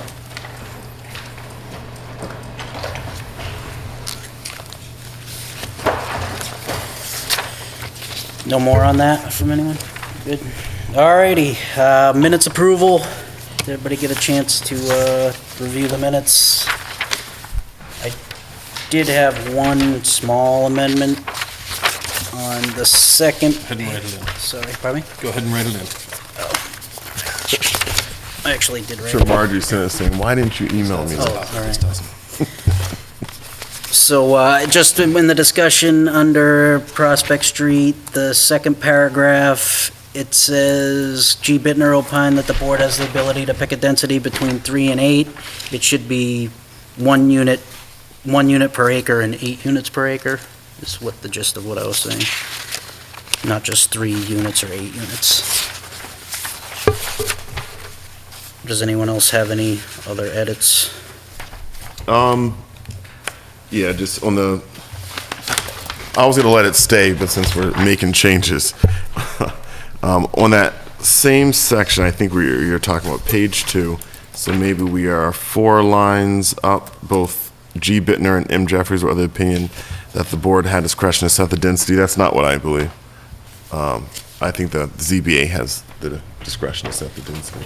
So just delete my name there, and M. Jeffries. Where was that? I apologize. Yeah, sure, that's 4 lines up from the paragraph. It starts both G. Bittner and M. Jeffries were of the opinion that the board had discretion to set the density. Oh, this was in the discussion? Yes. Yes. Sorry, can you point it out one more Sure. time so we can see? On the second page, thank you. Thank you, Mr. Chinnis. All right, I got it. Thank you. I don't have it. You crossed them out. So you want to take out, so where it says... M. Jeffries. M. Jeffries Both? opined that if you were... Both. Both. That's Oh, what, okay. both. So it would All right, just say so G. G. Bittner. Bittner was of the opinion. Yes. All right, thank you. And then also, I have a comment. Sure. Is it an edit? Well, it's a scratch. Well, it is an edit, yeah. It's in the discussion of the overlay districts. It says M. Allison was of the opinion that it would be a waste to put only 3 dwelling units on 3.5 acres. I think my specific comment was on this parcel, Okay. and if it wasn't, that's what I meant, but, yeah. I know we could have emailed you, Marjorie.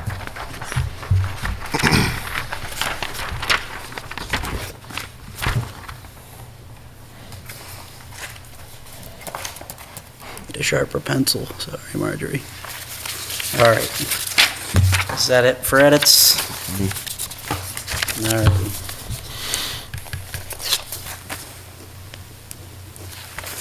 Thank you.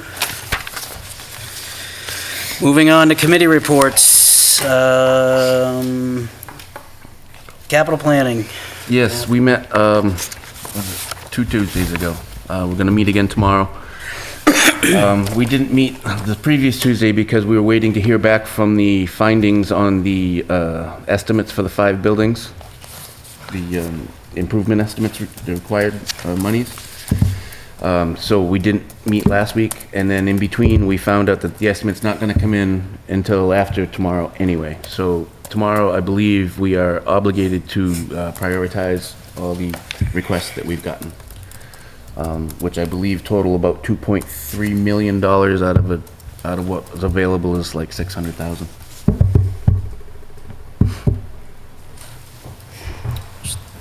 Stormwater Task Force. We have not met. AgCom. AgCom, I was not able to make the last meeting. School Building Committee is now We can Ken. strike it because there's no more school building committee meetings. I actually did attend the last meeting. They had the last meeting. I talked to Mike after the fact. Okay. So, but you already reported on it at the last meeting, right? No, that was in between. Oh, that's right. Okay. Do you mind? No, go ahead. Okay, so basically, we closed out the project. It was on time and under budget. The It was total, under the. well, under the, I we took did issue not with spend Mike all on of the that point. contingent Right, funds. yeah, it was yes. under the contingency. Not for lack of Not under trying, but budget. on behalf of the chair. So, the total cost came to $68,106,475.79. The state share came out to $36,190,820, and the local share came out to $38,190,941. And I believe that was slightly higher due to the fact that we expended some of the contingency funds. So they will have one more meeting on the 23rd, I think tomorrow, with the Board of Selectmen to have the final sign-off and final report. And we have a great school, so. And that's it. MJTC, MJTC meeting was on Wednesday, January 10th. It was actually in Gardner. They're doing this little Take the Show on the Road program where they're taking the meeting to various towns, and then they're doing a little focus point on the town as it pertains to MJTC topics. Next meeting is February 14th in Sterling, which may be an issue because it's Valentine's Day, so I'm not sure if they're going to stick with that date or not. In the meeting, they were reviewing some of the TIP candidate projects. It's still kind of early in the process, but they were going through some of that. Then Gardner presented their transportation planning efforts because it was a Gardner-focused meeting, which was pretty straightforward. An interesting part of the meeting was the Montechusett performance measures were presented, where they reviewed the state and regional safety metrics. We chose to adopt them for the MJTC as well, the state ones. Based on the way they set those metrics up, most of them are pretty good. There's a couple that I took issue with, but for the most part, it shows that the safety of the roads are improving in the general area and pretty consistently, which was good to see. We talked about let's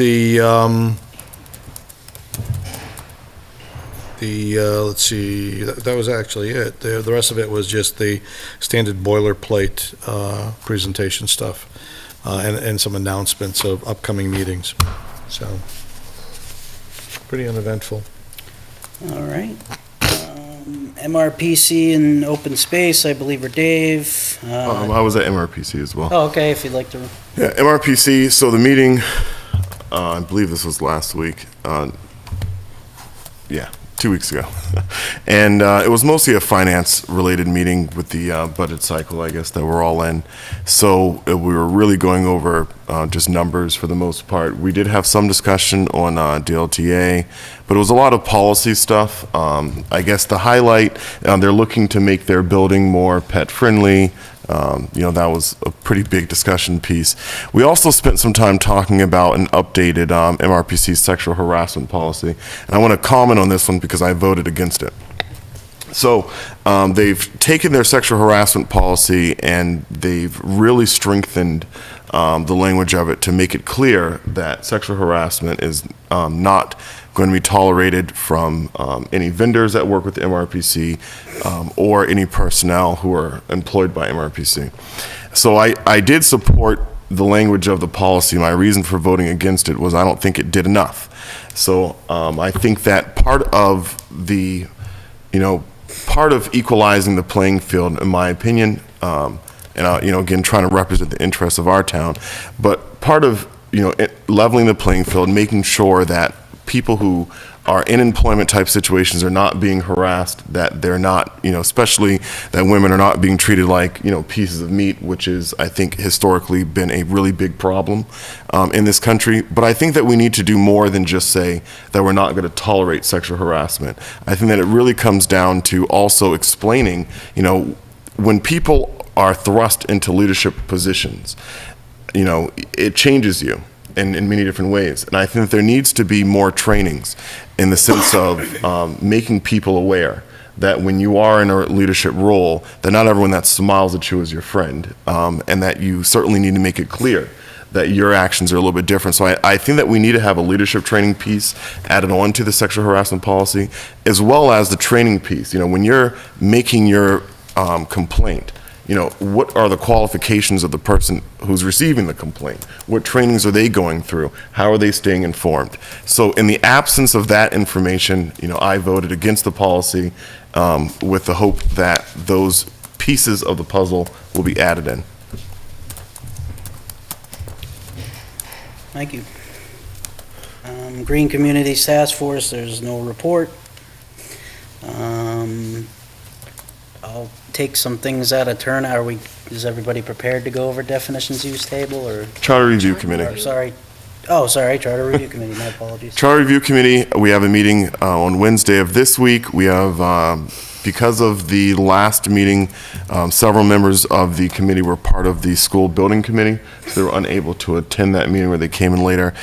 So because of that, we rescheduled our time with the town manager. So the town manager will be at the meeting this week to kind of go over her feedback based on her experience being the town manager, what areas of the charter that she thinks needs, maybe some clarification so that the intent of the charter is more more closely matched to the execution.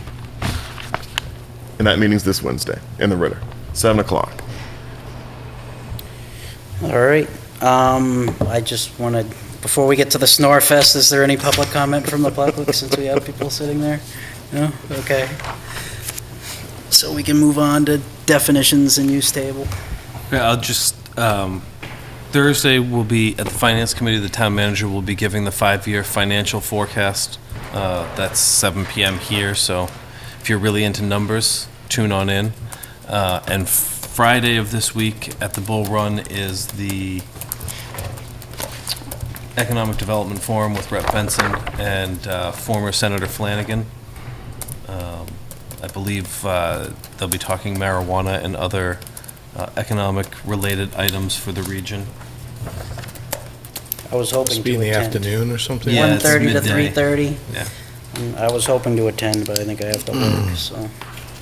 Damn job always gets in the way. Well, it's late refreshments, so they had me at that. All right, I think we got to page 11. Yes, that's where we got. So, I apologize for not being at the last meeting. Stupid work. So back to page 1. No, not quite.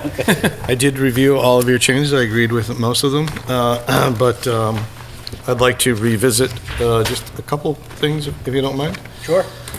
So on page 6, I like the way that you modified 5 and 6 to combine the sign reference.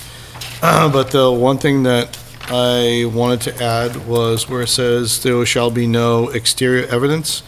I wanted to add the word structural. So it says there shall be no exterior structural evidence of non-residential use of the structure.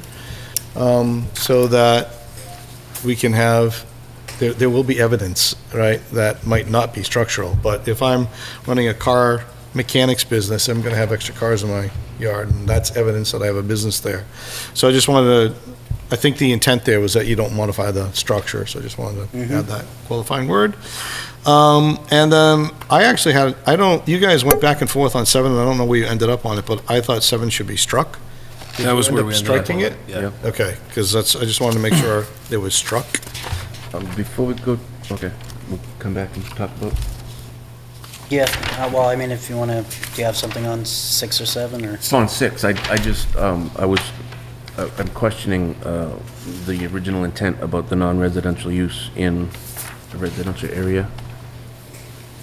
Special conditions. And I agree to some point, but like if you've got 10 cars in your yard in a residential area, that's non-structural evidence, but it's probably evidence that some neighbors wouldn't appreciate. Right, so is the intent that there'd be no evidence at all? Because it's pretty hard to run I a don't like it either, but a home business Home-based out of your business. home-based business and that's- have no evidence at that's all. in- This is that you're limited running- business. limited business residential. residential, you're right. I totally agree with you, Ken, sorry. Okay. Yes. My bad. All right, and believe it or not, you guys got up to page 11. I was okay with everything up to 11, so. All right.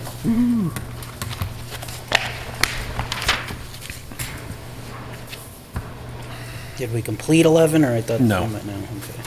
Well, I think we got down to special conditions. yeah. Are these updated with the most recent? Yes. Because they had my edits in them.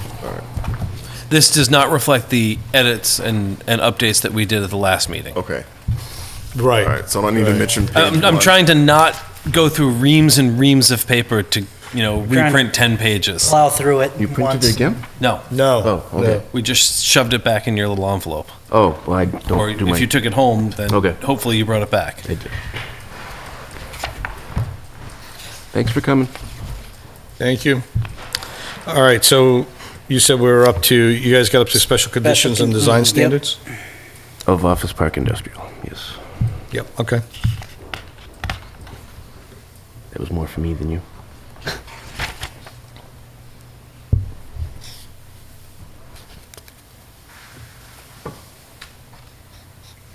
So this first thing about this document existing but not being able to print it, I can't even open it. you said we wanted to revisit this, or Well, we want We- to not reference a document that we don't I have the think we ability to shouldn't open reference a anymore? document that doesn't exist. We didn't make any decisions on it the last time we spoke about it.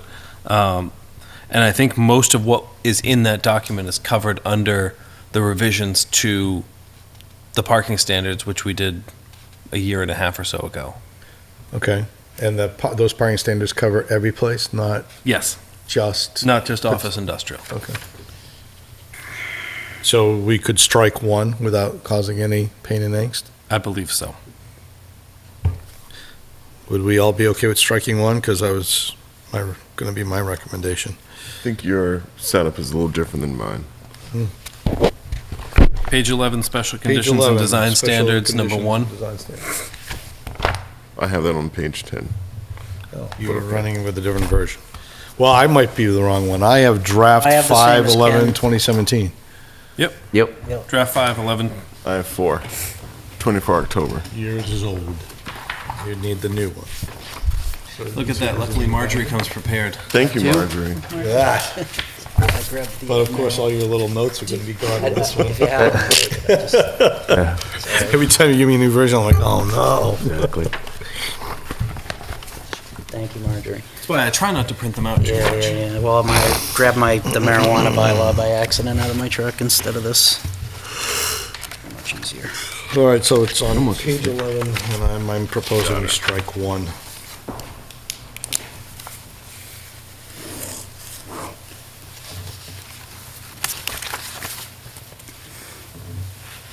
So say we all? Sure. Sure. Yes. Okay.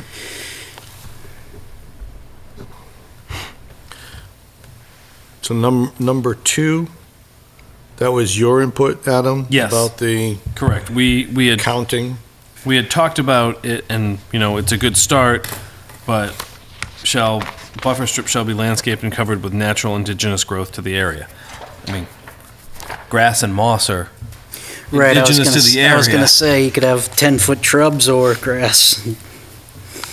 I mean, that's my only. So what about the definition of buffer? Would that? Yeah, that's a great question, because that is a topic that has come up Right. multiple times. Mm-hmm. What does buffer mean? I think there should be some kind of modifier. Right, like visual, Yes. Well, and Which- maybe more than Well, one. and audio, I mean, there could be lots of, Like but spatial- just spatial buffer strip. There's a Maintained buffer buffer from strip here to or- that wall, which is chairs, but it doesn't inhibit me from seeing the wall. My understanding of a buffer for the solar systems was a distance buffer. correct. And then this, my understanding, I would think that this is a visual. That's correct. I would infer the same thing. So maybe we could have those two definitions. A Buffer visual and buffer. visual buffer. A visual buffer and a spatial buffer? Would that be correct? I make words up sometimes, so. No, that would.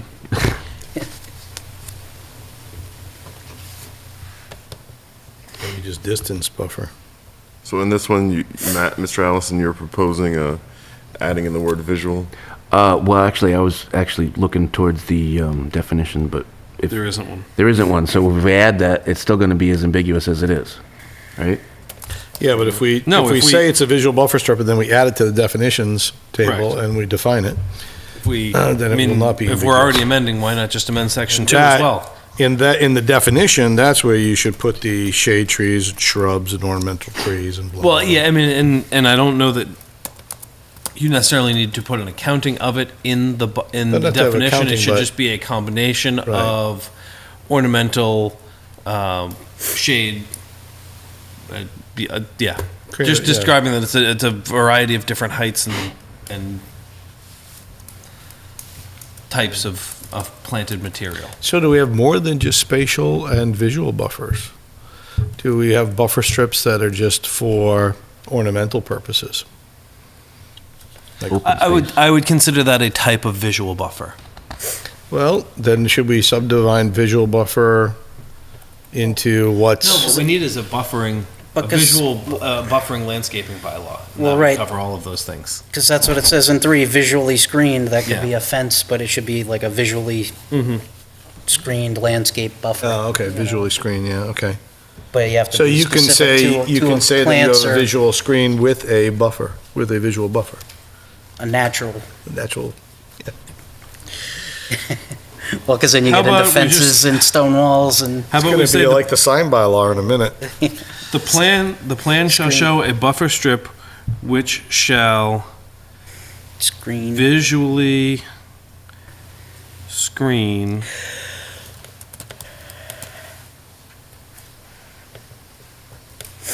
using landscaped area covered with natural indigenous growth to the area. Can you say that again? The plan shall show a buffer strip which shall visually screen using landscaping of,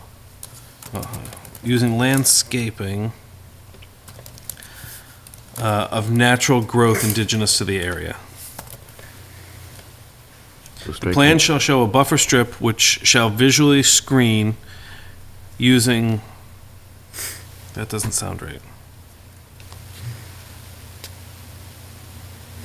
The plan shall show A buffer strip which shall be landscaped. a visually screened natural buffer strip. Well, I guess landscaped and natural. Plan shall show a buffer strip.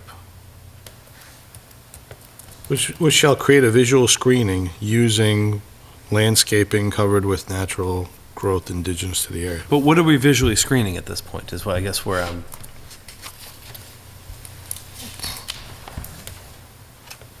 The office park. Well, I Accessory guess the use. buffer is there just to create a. It's break it screening up, the division accessory of the use, right? properties. no, it's not. That's what 3 is doing. Yeah, right. I think it's just to show that you want to have some sort of landscape strip separating the properties. Well, it's A and B underneath, right? Is that what it's doing? Yeah. Or, Right, is the buffer is for A and B. Okay.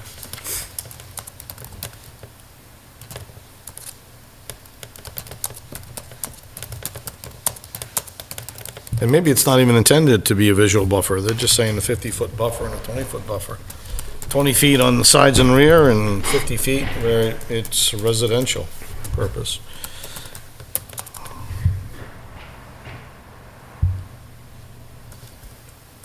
So if that was the case, that'd be building setback, right? Mhm. Or parking setback, or I think they're just looking, I think we're looking for landscaped area with some trees and shrubs, but not necessarily to screen the building from the neighbor. Right, so those are two very different things. Right, to look out and see, some trees and some shrubs, and then there's a business, versus just seeing the an open business, field and seeing the business, versus so many trees and shrubs you can't see the business. Those are 3 different things. And I think the intent here is to have it look nicely landscaped with trees and shrubberies and not expensive shrubberies, just nice shrubberies.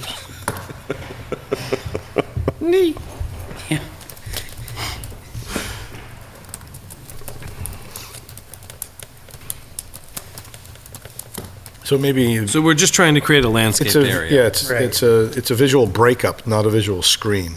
At least 50 feet where the property That's why I said abuts- it's kind of a different type of buffer And I area. think A should read at least 50 feet where the property abuts a residential use or district, as opposed to what it reads, Yes, well, residential use. or district. What if it's existing commercial use in a residential district? Well, this is office park industrial, Yeah, so, well, and this would be everything going forward. And there's limited places where office park industrial clashes with residential. It's mostly wooded land right now, or quarry. Well, didn't we just have one of these down by down by the gas station there. Yes, I mean, and that happens to be a residential use there, but Yeah. And so they should have got a 50-foot buffer with some trees and shrubs and... Which they had an existing natural buffer. which- well, no, because currently it's used, yes, available, used or available for residential purposes.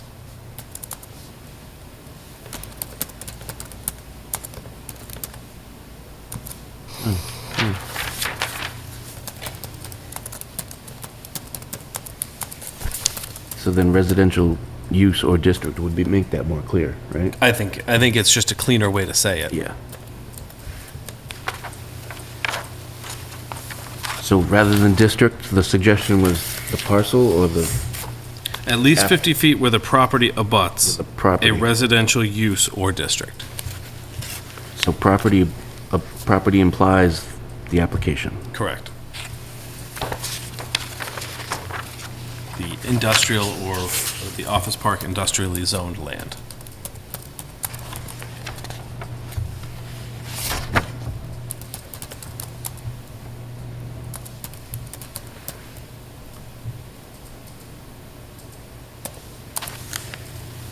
I like that.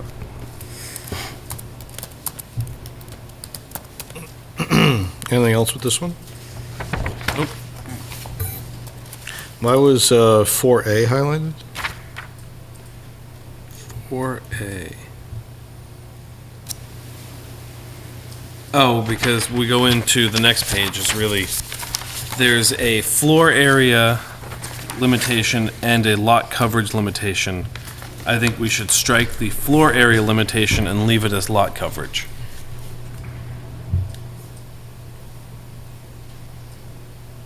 There was some discussion about this the last time that I don't see the necessity for limiting the gross floor area of a building when you have a lot coverage requirement that's going to limit that anyway by product of parking and whatnot. And we've got a building height Correct. limitation, right?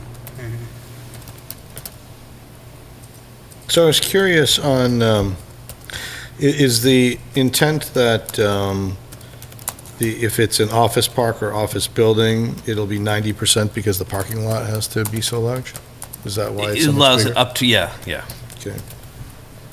Yeah, I don't have a problem with striking I.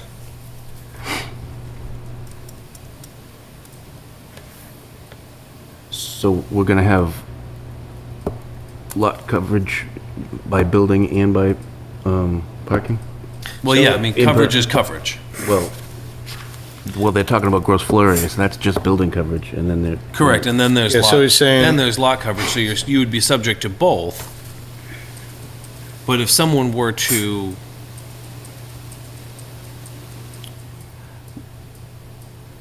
I don't know, let's say build a building that had high bay storage and they took advantage of the full height because they needed the floor area on a production line, but they could build an office on a second story that included covered parking underneath, and the building were 60% of the lot, but the coverage was 80% of the lot because their executives don't like to park out in the open. They like to park in their little fancy covered parking. I don't see the difference in that as far as composition of an industrial area. Why 50% of the lot for the building? What's the, if you're going to allow 50% of it to be parking and 50% of it to be building, what's 60-40 or some other ratio? Or maybe somebody does 60% building and they do all their parking underneath because that makes sense to them. You still only 60% lot coverage. It's not impacting the character of the area in a greater degree, to my take on it. I think it gives people more flexibility with how they design their site, not limiting them on the floor area. Well, it does also imply, though, that you could have a building that consumes 90% of the lot area, Where are you going to park? the roof. Not a building, impervious. In two? So yeah, I guess in theory you could do that. And would we care? Yes. 90% of the lot's covered by a building, that doesn't leave very much for anything else. Even if the parking is under the office, there would be no trees or shrubs or much of Well, if the anything. parking's under, the trees and shrubs could be on top of the building. Well, in my experience, the parking that's underneath of a building is including in the parking calculation, the required parking calculation, but it is double dutying the impervious. And it counts as a building because and it's clean, so it's more environmentally friendly. And then plus underground parking requires floor drains and grease traps, I believe. I'm not questioning whether it's good. I'm questioning, would we want, even in the industrial area, a building to consume 90% of the lot? No. Because that's what this would permit. What, are we looking at Roman numeral 2? Well, I Yeah. think Roman if we numeral strike 2 1, 2 then does You allow strike that. 1, then that means that 2(1) applies, which you could have 90% of the lot covered by a building. Well, I don't disagree with striking 1, but I think 2 should just be impervious area. The leaching area is silly, that's a totally different thing. Or any other paved or hard surfaced area, that's impervious. Yes. You're saying strike everything and just have it say impervious The total area. impervious area of any lot.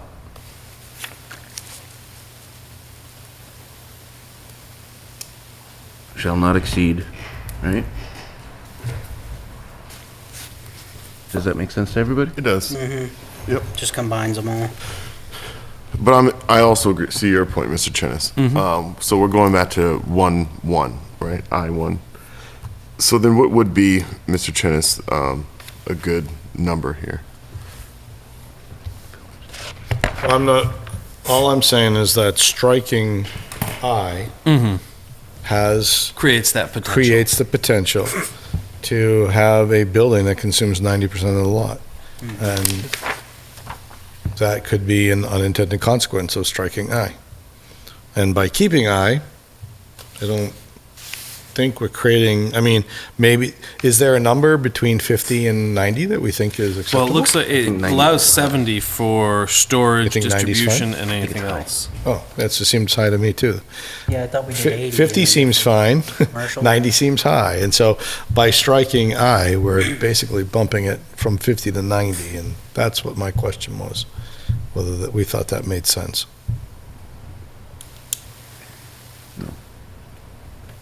I don't.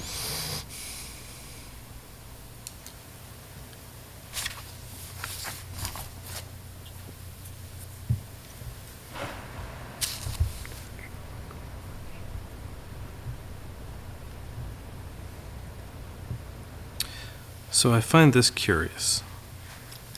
If we look between I and II, number 2 is 70 in both of those. Correct. So you can cover all of your impervious area with a building for storage. Yes. Correct, because I think the theory there is there would be limited parking.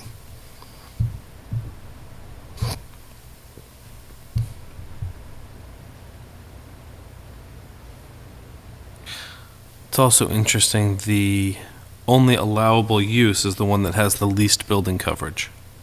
The only by right use. Actually, technically, 2 would be impossible unless it was storage that was only going to be served by helicopter. Because Yeah, there's how do you there's get no in and way you out? could put a 70% building on a lot and then not consume any percent to Of get to it. Impervious, yeah. Right, yeah, I mean, unless it was surrounded, Stone dust. yeah, well, isn't stone dust impervious? We allowed it at the skate park. Yeah, unless there's a rail spur. So that's not considered Everybody hard, walks it's to not work. considered hard surface? It's a dustless permeable, right? Well, dustless durable. Dustless, durable, and permeable. Well, we say paved or other hard surface. I mean, maybe But we no, just leave don't- it as We it don't is mention then. permeable, but,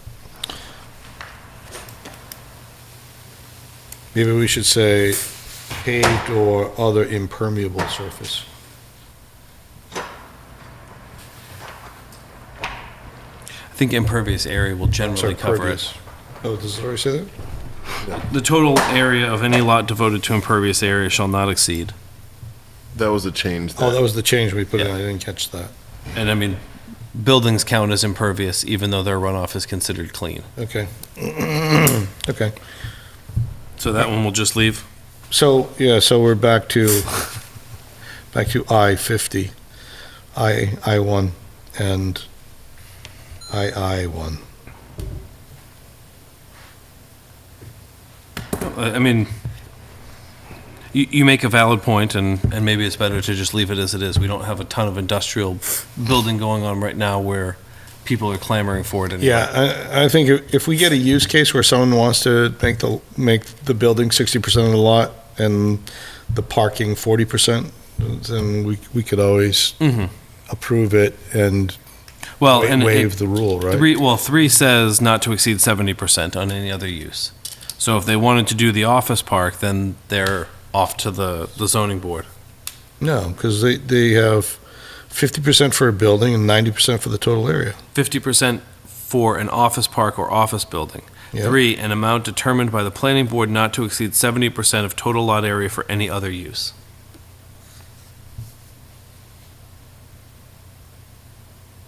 Yep, okay. All right, So you could do 60%. yes, I misread it when I went Oh. back and read through it again. okay. So we're good at keeping I, we're not going to Yep. strike it. Village district? Moving right along, okay. What was the reasoning for backing up on that? What was the reasoning for backing up? You said you had missed that? When I read it, for some reason, I didn't intake that 3 allowed all the other uses that are allowed by special permit for the planning board to allow up to 70. Okay. So the max building height there is 55? Max building height? Yeah. Yeah, I believe so. Yeah. So they could have 5 stories. But I mean, most of what they put in there is going to be 2 stories at most. Well, eventually, they're gonna get all the rock out of that pit they can get. Hey, actually, the other thing is, it is floor area the same as footprint? No, gross floor area is not the same as footprint. So. Oh, so yeah. That's a problem. I think Maybe that's what the intent is footprint, not floor area. Because if it was 3 stories, that would imply Yeah, it's then gonna that's be a gonna- pretty small building. Mm-hmm. So I would say, I think, So take gross floor area out I and call it think footprint. instead of gross floor area, I think we're thinking gross footprint of the Building building, footprint. right? That'd be footprint or area. The footprint of all buildings and structures on a lot shall not exceed. Yeah, correct. Yeah, that's what I think.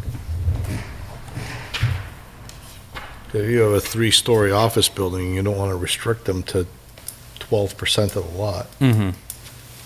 Now, just, or whatever that comes out to, 18 or something.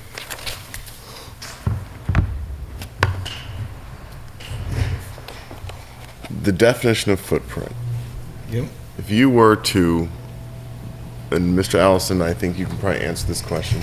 If you raise a building, and so it's basically sitting on a couple of supports, and it's not actually on the ground. what is- You've got overhang? you mean? What is the footprint? It depends. In Concord, they make you go to the roof overhang for a setback, which is typically 8 to 12 inches. In other towns, they omit bulkheads. Some omit decks. I mean, it depends on what your bylaw says, and I'm pretty sure we don't really get that specific. No. My I think underlying people are going to question start is, building like they did in Old England, where they made the first floor this big, and the floors just got bigger as you went up. and I guess my question Those is, are kind of tippy, though. is I think that I support Mr. Chinnis about the idea is footprint. Is footprint the right word? You know, I can see where, Let me see if I can find a. more pointed word. constructed area or something. I mean, there's got to be something. Don't want to go by roof, because then you end up with a bunch No. of pyramids. And, Correct, yeah. Oh, look, I didn't No cover a roof. whole lot. No roof, it's a small No, in can. that case, the entire footprint would be the roofed area, wouldn't it, in a pyramid? I mean, they're gonna, They're just walls. So what's the roof They're just versus walls the that go to a walls? point. okay. If it's weatherproofed, if it's got shingles, if it's rubber, Anyway, yeah, fine, you know the yes. intent, you can find a word. I didn't have any comments for Village District, because I think the board did such a great job on it. I don't know who was on the board at that time. A little squishy, but I think they did really good on this one. I found it clear and easy to follow.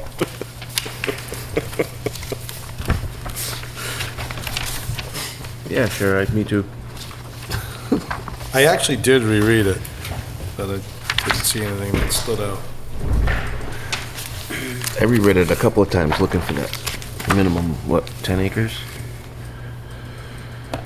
There is no minimum 10 acres. I didn't think so. larger parcels, that's what they call Did them. anybody have anything for Village District? I think it's, No, like you, did you read this bylaw before you took the job? The one that was here? The bylaw didn't exist when I took the job. No, our Entire- bylaw. the protective Our bylaw. protective bylaw. No. No. I mean, I looked at it, I didn't. Okay, that explains some things.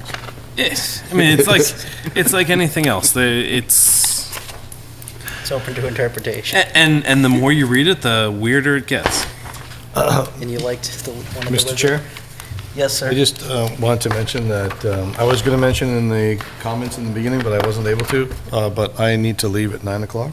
That's fine. Is that a good Just wanted to stopping give- time for just wanted to everyone? give you a Since heads that, yeah, that's a good time to wrap up, I think, for everyone. Well, I and don't I- want to go further with less than We're meeting next week anyway. 5 members, yeah. I was gonna say, then I guess my comments going forward are, if there's no comments on the village district, then we have essentially wrapped on the protective bylaw as far as we've talked about going, outside of any minor changes to marijuana and the board sort of buying in on those. The Whalum alterations we talked about tonight, and any definitions and stuff. So what I would anticipate is making sure that this gets buttoned up, hopefully by the end of the day Thursday, to send out to you all, so that we can do one final run-through on Monday, to then start sending it around for feedback and comments from building inspector and others, so that we can move this forward for Springtown meeting, because we did all our talk about the overlay districts. Oh, I guess Summer Street would be the other thing that we could talk about on Monday. Because that's the only other overlay district that we haven't really gone over. We went through water supply, we went through floodplain, Yep. we talked about Whalum, Tri-Town, I don't think it makes any sense to touch. Then there's Summer Street. I think solar is its own beast to tackle. And I think going forward with recreational marijuana, I have not read every page of the state regulations, but I've gone through them, and I've read enough to recognize that there is zero guidance on what's going to be helpful to creating a bylaw for the community. And what I've seen other communities doing that are probably more frontline communities for the recreational trade is just putting it into zoning as a use, as they do with everything else, and regulating time, place, and manner. And so that's what we're allowed to regulate. I think that's what we should probably concentrate on for fall, is putting together something that demonstrably shows an effort to locate it in a reasonable place. If the board wishes to try and outright prohibit the sale of recreational marijuana or any of the recreational marijuana uses, we'll have to do a ballot initiative. I don't think we can because we were a yes town. No, it's a ballot initiative. Okay. You need a bylaw and a ballot vote. So there are ways to do it, it's just a harder test.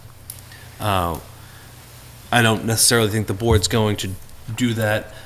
We can limit to 20% of our available off-premise liquor licenses. We can also limit to some other percentage higher than that. If we want to do 20% or lower of our off-premise liquor licenses, we would need to get a ballot initiative as well. Can we find out how many of those we have, so we know what the 20% think there's would 11. be? Okay, so it'd be So two. it'd be, yeah, two, it might be three. and a 'cause half. It'd be three, because usually that kind of stuff gets rounded up. And that's based on population? Yes. And that's, the AAB. No, not AAB. No, not The And that's ABCC. just, Yeah. One of those alphabet soups. The Alcohol Beverage Control Commission ABCC. has regulations that dictate how many off-premise liquor licenses you get, and it's generally 1 per 1,000. So as your community grows, you get more liquor licenses. How does that work with a dual use purpose? What if you had a establishment that was both liquor and recreational marijuana It's a product? good question. No one knows yet. That use one license? Oh, no, they would not use one license. It'd be two separate licenses. Be separate? Yes. So if you violated the, The reason I asked is because what is there's, the age limit on marijuana? there's a start I of believe it's 21. alcoholic beverages that are infused. I would believe you would need to have a recreational marijuana license to A sell. liquor infused- license and a recreational marijuana license to Correct. sell a Right, sell right, hybrid 'cause it would be beverage. Correct. Four Loko. Just wondering, they're starting to pop up at homebrew competitions. I was really surprised. And farm brew are excluded from that. I believe they don't need a liquor license. Farm brew you don't, but you would if you were infusing it with marijuana. Right, okay, so I think farm brew. That yeah. doesn't fall under the agricultural clause, right? No, it does not. No, right. My only comment on skipping the overlay districts is the construction is supposed to start next year. on Yeah, I Summer think we Street? said we were gonna go with Summer Street. Yeah, Summer Street's the one that we So haven't that gone one's over. skipped. We went over all the other ones. Okay. I know Dave said he had wanted to discuss those. Yeah, and I think, Summer Street is probably the one that could use the most heavy lifting. Only because it's an opportunity to, and I think that we did some of it when we went through this, outlining uses that might be appropriate in there and sort of maybe going back and dialing them in. So it's Summer Street overlay, you're just allowing uses. It's not commercial, yes, industrial, yes. It's Summer Street, these are the uses that Think you of the can do. uses from the Yeah. use table, yeah. Structured a little bit more like the village. Correct, but as an overlay, so you can pick the underlying, you can either do commercial or the industrial, or you can pick from this other. Make it abundantly clear of that. That you gotta pick one or the other. No à la carte. Alrighty, so is that basically you're gonna get That's my that spiel. together for Yep. Thursday, Do that, and so we'll expect a new draft then? I would expect a new draft. Kill some more trees. Thanks. Alrighty, notices and communications, I believe we got those. Did? There was a document in the office regarding the. There was, executive everybody was session. Everybody notified. had came in, or was notified at least. Mhm. Okay. All board meetings will be held at Town Hall, 6:30 PM unless otherwise indicated. We'll be having a workshop on January 29th to go over definitions and use table. Our next regularly scheduled meetings are February 12th and February 26th. Do we have anything that you're aware of that will be on those agendas, or new applications? 12th or 6th, well, we'll have the rescission on the 12th, you said? The what? The subdivision rescission? Oh, Will be on right. the 12th. Okay, yep. And I'm not aware of anything else coming forward. Is the 26th President's Day? You have, No, that's the 19th. No, the That's 19th. okay. I was thinking there was something else on it. Ecological fibers. Oh, yes, Yes. ecological fibers. On the 12th? Yes. Oh, yeah, because he dropped that off on Thursday. And that's the modification to bring it back to the three Three driveways. driveways, yep. Alrighty, any public comment from the public? Seeing none, ongoing items, economic development, aren't they having a The town is most likely going to receive more DLTA funding to move forward some of the recommendations from the previous study by MRPC, so keep a lookout. There'll be some more forums and discussions going forward. I think that there's a business meeting tentatively scheduled in February for the 12th, right? So the Monday morning of the next planning board meeting. Okay. Registered marijuana dispensaries, I think we covered that. Solar energy systems, I don't think we had, nothing to Nope. update there. Recreational marijuana regulations, do you have anything to say about that? No, I had the, my focus was on the registered marijuana dispensaries, not the recreational. All right, board comments and concerns, is there any that aren't on the agenda? Yeah, Other than Ken leaving at 9? Yeah, well, actually, my request to leave at 9 was actually a little bit more extensive than just a request to leave at 9. It was a request that, to see if we can get this planning board to conduct its business on a schedule that ends the meeting by 9. I do have a time limit going forward that I will have to leave by 9, and so if the agenda carries us beyond 9, unfortunately, I will have to depart. But I was hoping that the board could choose to try to limit the meeting to 2.5 hours and plan our agenda accordingly. What I think we do have the opportunity of doing is mixing in extra meetings on Mondays that we don't normally meet if we have a particularly heavy load like we do at the use table. But not have to push meetings to 3, or like the last meeting was 3.5 hours in duration, which is a pretty lengthy meeting. I know we like to get to applications as soon as possible, but is there a way we can ask them we can stagger them somehow? I mean, we have 65 days We to have set. 65 days to schedule the hearing. I mean, if the Right. board wants to set a policy where they're only going to hear, Well, I think if X we number get of so many applications. on one agenda, that if we start to get more, we can push those ones off, just say, look, it's too heavy, we can't get to it at that meeting. First come, first serve, basically. the board can choose to do that. Well, I mean, my- you're the one that accepts the application. Correct, we accept, and the boards, historically, the policy has been to move them forward as they come in at at the next available meeting.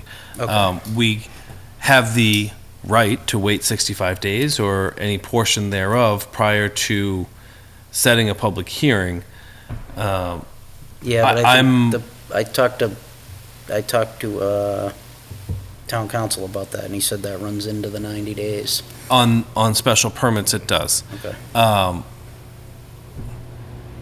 You're asking if we can do that? Yes, we can. Well, I mean, you've, Well, let sorry, me- I apologize. You're asking if we can do that? Yes, we can. It's not something I would do without the board directing me to do so and setting that as their policy that, after X number of hearings, the hearing should be bumped to the next meeting. Then you get into, when we schedule out continuations, there are members of the board who have focused heavily on the economic development and being more responsive to businesses, and having somebody apply and say, okay, we'll see you in 45 days isn't a particularly responsive foray into the planning board. I'm not saying there aren't boards that don't do it, but generally, we do try to schedule them as quickly as possible. But May I propose as a solution? Because I agree with Mr. Chinnis. Most of the time, by the time we get here, I've been up since about 4:30 in the morning. So, and then the next day afterwards, I have to wake up at 4:30 in the morning. And Tuesdays for me are usually 13-hour workdays. So it is very exhausting for these meetings to go beyond like 9. But maybe the answer, is to add in another meeting a month. Maybe we're looking at a 3-meeting-a-month schedule in order to get the same amount of time in. Because, so I'd be open to adding in another meeting every month and meeting 3 times a month.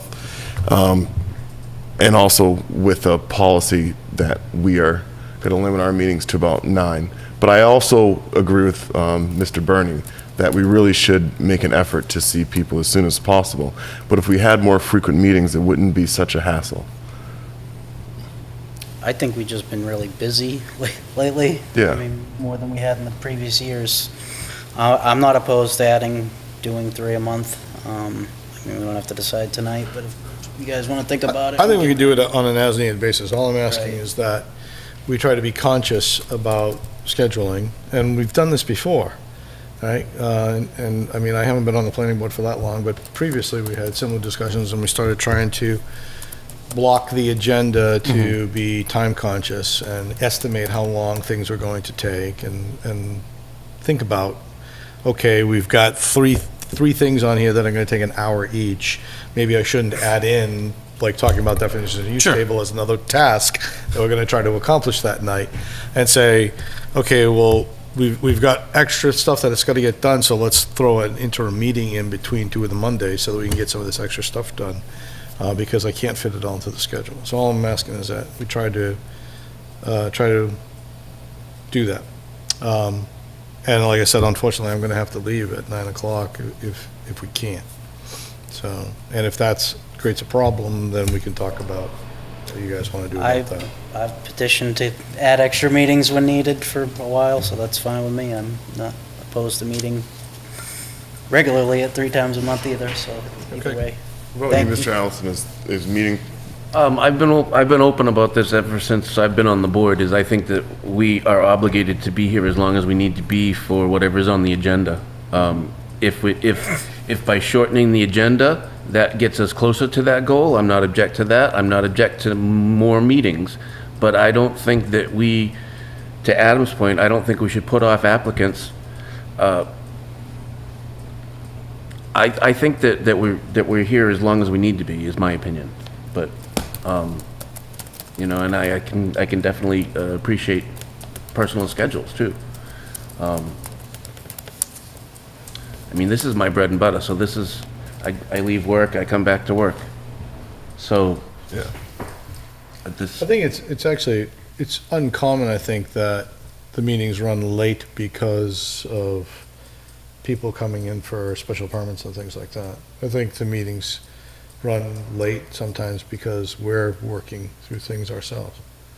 So I'm not saying that we should cut the meeting off in the middle of a presentation or something like that. well, no, the problem that I see is stuff like this. Right. Like, We gotta get it oh done. God, it's 9 o'clock, we can't talk about that. But that happens 4 or 5 times in a row, and we're down the road 3 months. Correct. And- Which is why I think having extra meetings to cover that content is better than just plugging on. Sure.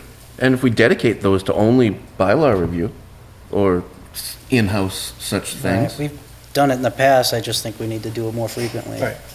And I think we can be time conscious ourselves and try to be concise in our comments and making our points and so forth. It's just a matter of whether we're time conscious or not. You know- I'm not saying that we shouldn't say what's on our mind, but, you know, we can be concise too. I don't think this group has a problem with that. no.